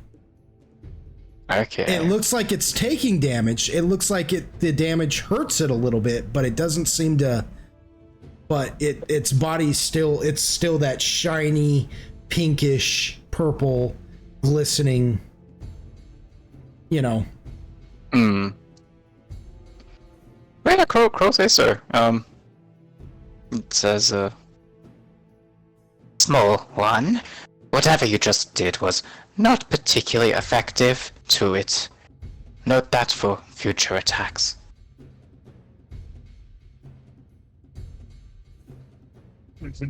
Talk to me.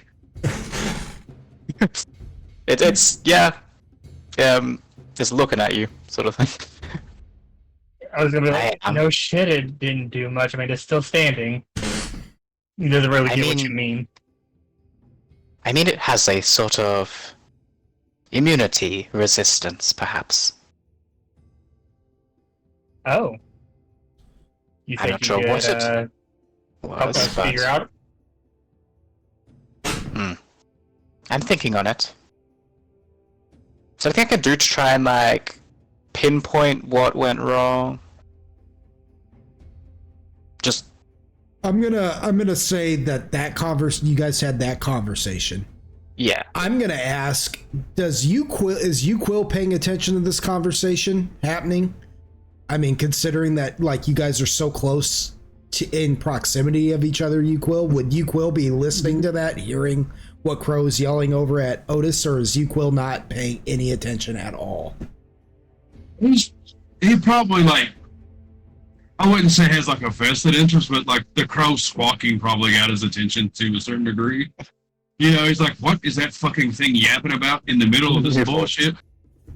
You know, like, goddamn bird squawking in the middle of the fucking fight. What the fuck is this? does he bother to inquire, or is he just like treating it like it's more of an irritation? He's kind of like, I mean, it's Uquill. He's like, what does it mean, Basil? Like, what the fuck? What does it all mean? Like, you're a box full of goddamn useful information. Fire maybe not work so good. Oh, cool. That's fucking helpful. Why, bitch? Why? Why? All right. Uquill, I'm going to allow you to roll. There isn't really a knowledge of combat, is there? No. Yeah. There really should be like a. I guess you could technically say like history, because it would.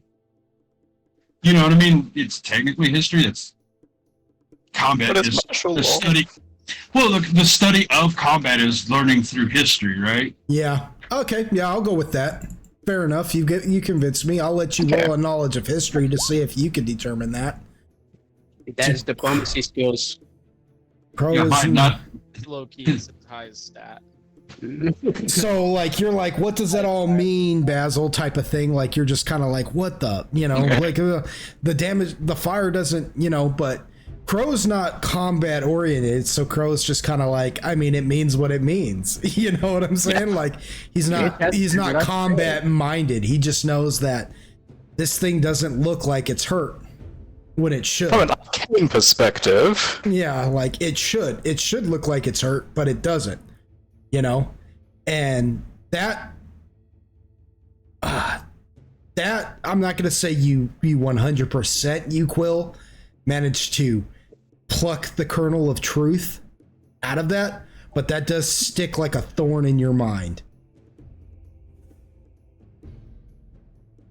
Because if there's one thing that you Quill knows, it's faith. Right? This you Quill right here. Like it doesn't hurt. I'll leave you to debate that. Mm-hmm. I'll leave you to think that one over.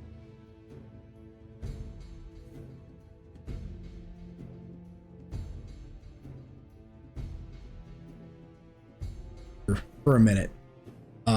On your move turn, I'll let you roll another knowledge of history and see if you can't score higher to get it. But for now, we are still within the combat motif. So Otis just took an attack. Crow did what Crow does. What is Android is he did that on his move. What does Android, Uquill, and Agaragis and Zoltan do during the attack phase? Uquill's gonna throw a thunderstone at it. Ooh. Oh. The devastation. Thunderstone. He's had those for a long time, man. Yep. I remember those from I've got a ton of shit in my inventory just chilling. If you knew the things I have hiding on my character. Hey, shit has become useful. Yeah, he holds on to he holds on to things. He doesn't use them just really. Yeah, I've got 3 or 4 things y'all still have yet to see. Just throwing that out there, just for the record. Yeah. He's still got tools in his arsenal he's never used. Pretty sure you and I both still have some tack bombs. I used my last tack bomb, unfortunately, a while back. I'm a bit that I did it. But yeah, I've got a couple other things that I've kept neatly tucked away for a rainy day. So this is going to help me determine. I can see Uquill walking into like a weapons store to trade and like kind of checking behind him, no one's looking, and like opening his cloak to the clerk to be like, yeah, what's some bombs? Good. Hello, stranger. Uquill, I want you to just roll me a D10 real quick. Okay. Yeah, I'm getting smited with a fucking thunderstone. No, I'm far enough away from you. You'll be fine. You'll be just a bit deaf. It's all good. Just a D10 by itself? Yeah, just a D10. I just want to see like what square you actually hit. Okay. Got a flat bend of a head on one. So you just lob the thunderstone at the ground and it hits. And let's see here. Let's see, what do I gotta roll to see if that... Well, amazingly, that actually is going to work. Okay.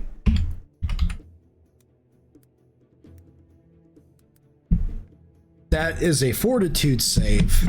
So you are actually managing to attack the one save that it is not the strongest in. Because obviously its will and its reflexes are its bread and butter, right? And I don't think this was by accident either. I think Uquill knew exactly what he was doing here.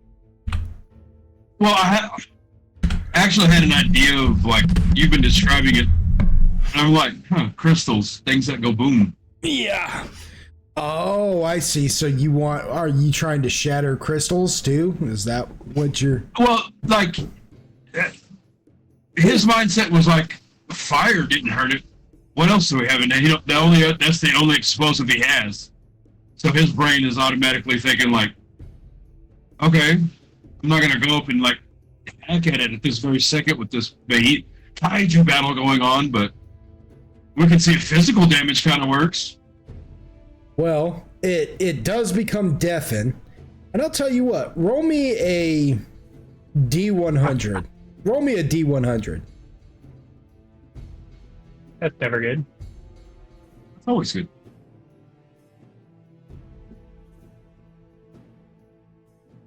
Oh, 43. Okay, so it was a 50-50 on whether or not there is a huge crystal explosion that just hits everything near it, right? Hits everything near it. Fortunately, he did not activate that, right? Aw. He did not activate, so like, you Quill, Zoltan, and Otis do not, and Garrigus and Crow by proxy do not get all cut up with crystal shards. It is deafened though, or it would have gotten cut up with the crystal shards too. To be fair, it would have taken damage too. But it does cause like a crystal explosion around it. Pow, pow, pow.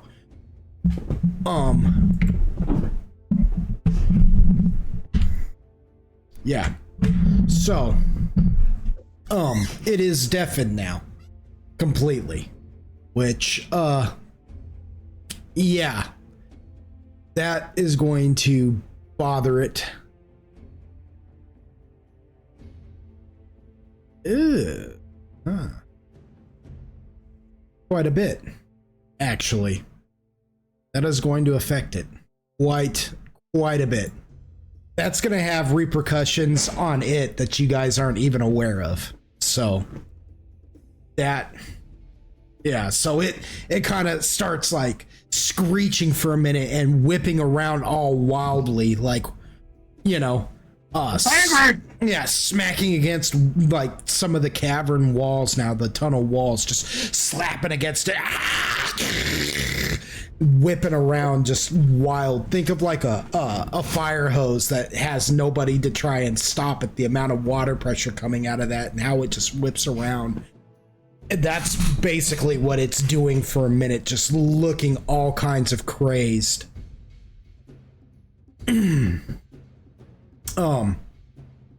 Who's going? Who's going now? Oh, I was gonna say, Android is outside of its it is rather outside of Android's attacking range, right? Like. Yeah. Attack, right? Like I stayed outside.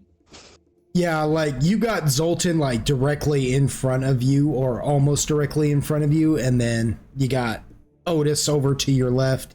You Quill and Agargus and Crow have moved over to your right. You know what I'm saying?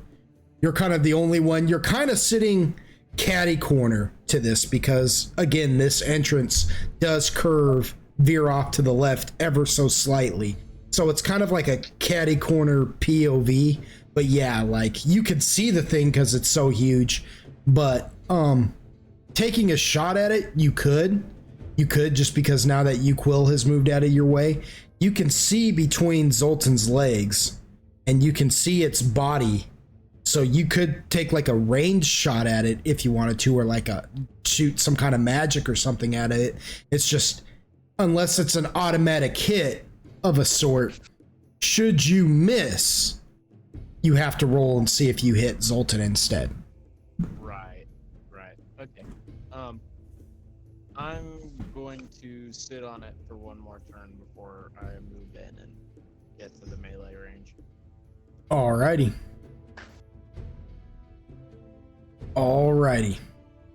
So you're just gonna continue playing the music for Otis? Yeah, I'm gonna sit on it for now. Alrighty. I like how you keep saying sit on it. Like Just spin while I'm at it. I'm gonna just spin around. Spin right round, baby, right round. What about so Uquil, Otis have attacked. That leaves Zoltan and Agaragis.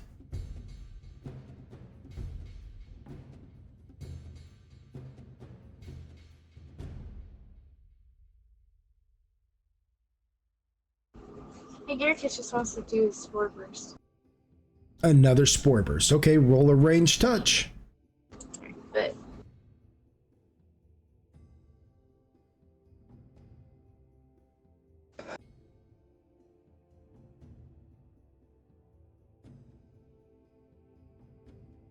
All right, that is a hit. So that is 9D. What'd I say? 96 plus 7.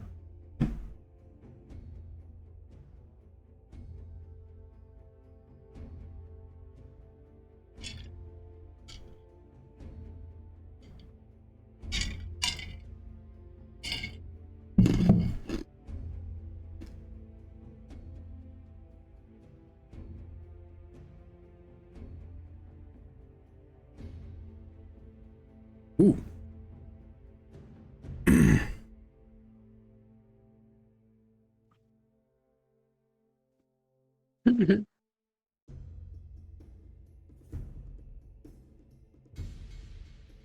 So,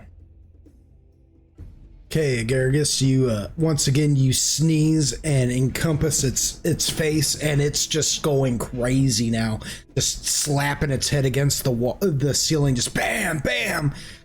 With your spore burst, just encircling its grill as it begins to use its tentacles to wipe it away.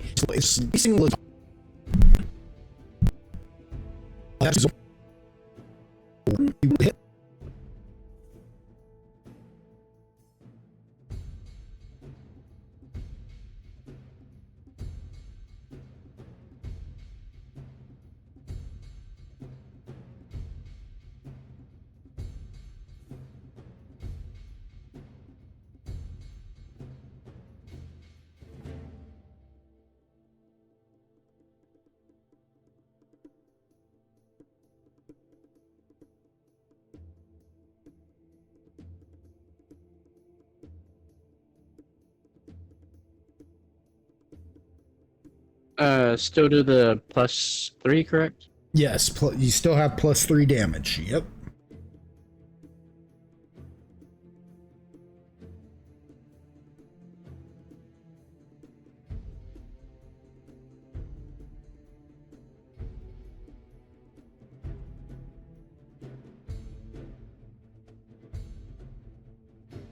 Four D12 plus 6 times 4. Jesus. Freaking out. It's gonna be rough. Effing for one whole freaking hour.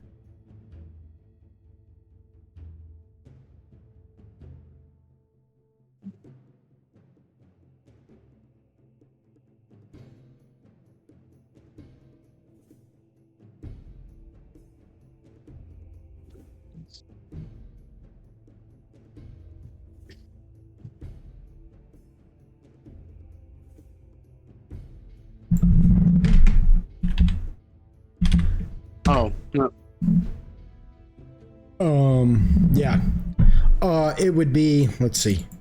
You would roll 1d20. What is your base attack again? 15, 10, 5. No, 3. on the muck elemental. 2 slams. Okay, let's see here.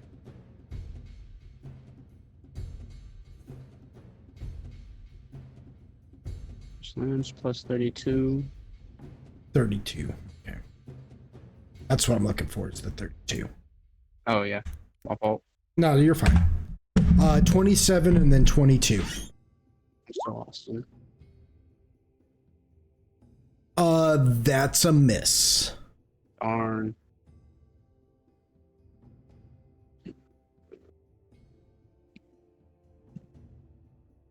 You were just rolling solid 9s. I know. What did you Do do? better. What did you do to piss roll 20 off? I don't know. It's like, oh, you're tired of 9s? Here, let me get you real close to a critical fail. Yeah, that's. I think that one hits. Yeah, Find out. I think you're wrong. Yeah. So you see this thing going crazy, and you use that opportunity to slap it across its jaw one time, and it comes to, and you keep trying to pound on it, but it's dodging around like it's deaf. It's not blind. It sees you coming at it, and it's like no. We're not done here.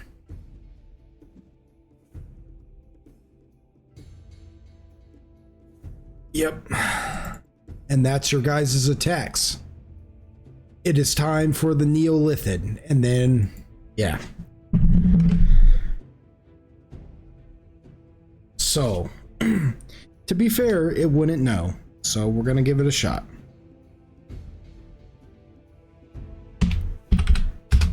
But I'm just going to find out right now. Okay. Well, it was a 50-50. All right, so you guys begin to hear a screaming in your mind. Oh boy.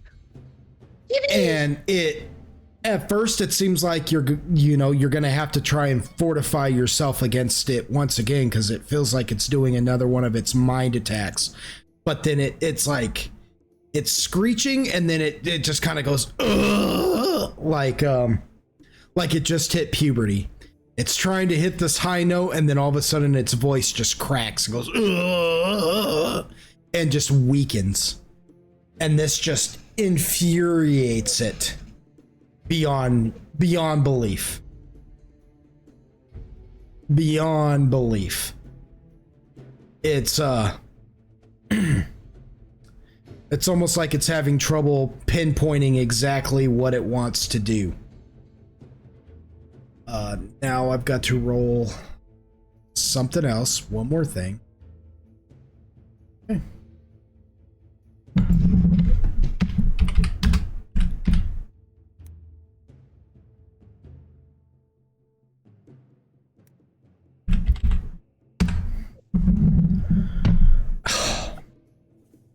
Huh.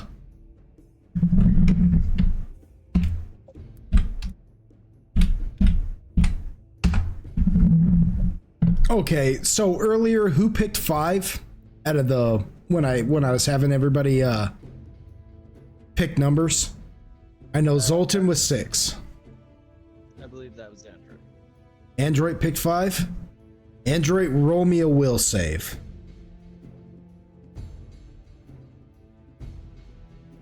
Not Android.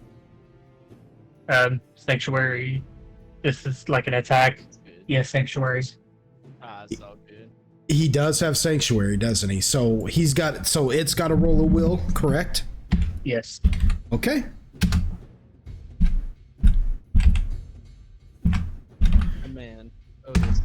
What is the DC for that? A low level spell, so 17. Yep. Nope. It bypassed that. Will and reflex. That's its bread and butter right there. So it boom pushes past that and hits Android for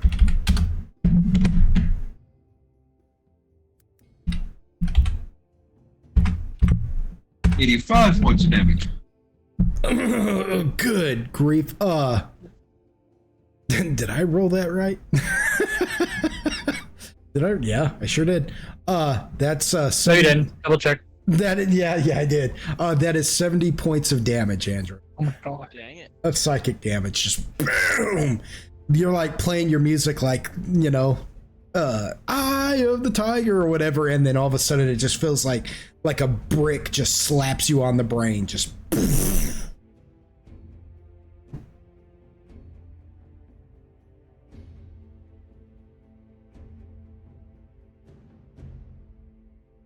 yeah, right across it, just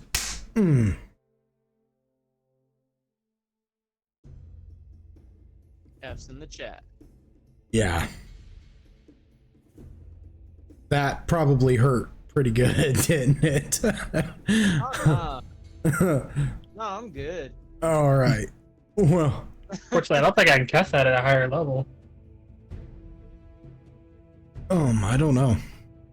Can clerics do that? Cast at higher levels like that? I don't know. Or is that like a wizard and sorcerer thing? I feel like that's a wizard and sorcerer. Thing. Yeah.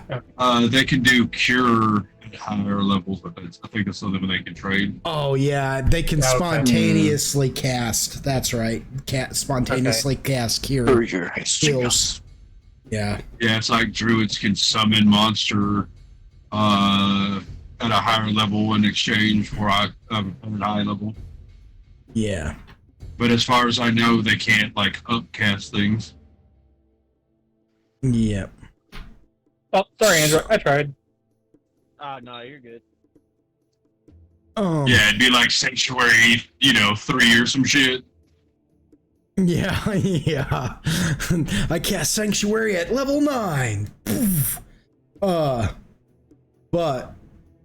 with that said, that's its 2 attacks. It tried something else and failed because of unforeseen things that I wasn't planning on. And if I'm being fair about it, it's like, well, yeah, because of this, I have to account for that, and yada yada yada. So yeah, it tried something else, couldn't pull it off, so it just went for something else.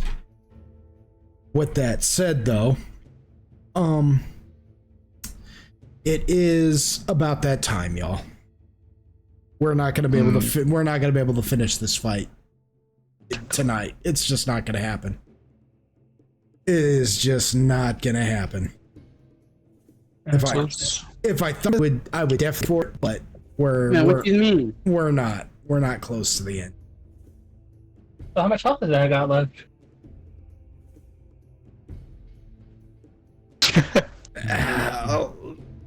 A little while. A little while. A lot longer than we, a lot longer than any recording should have to be for one session. So Okay, damn. well, no, I just mean it like this could easily be like another 3-hour fight, possibly. It could possibly go that route. Yeah. This thing is pretty malicious. Even with certain aspects of it being what do you call it? What's the word I'm looking for? Neutered, yes. Even with a certain aspect of it being neutered right now, it's still pretty freaking malicious. So we're gonna call it tonight, but we will pick up with it next week, I promise. We're gonna finish this fight. So it may take the next whole session to do it, but we're gonna do it. So with that said, again, thank you to them old school gamers for letting me DM for y'all yet again. I hope this thing doesn't make you all hate me too much right now. And if it does, well then I guess I'm doing my job. It's gonna get its ass kicked like everything else. I want to thank the audience out there, you golden wonders who join us on these sessions. Yeah, it just like, share, and subscribe. And no, but seriously, thank you all for joining us once again. Yeah, it's an honor. I couldn't ask for a better group to DM for, and I couldn't ask for a better audience. So I just want to thank everybody, and we'll see you next time. And Adventures in Loxos. Say goodnight, everybody. Good night. Thank you. No.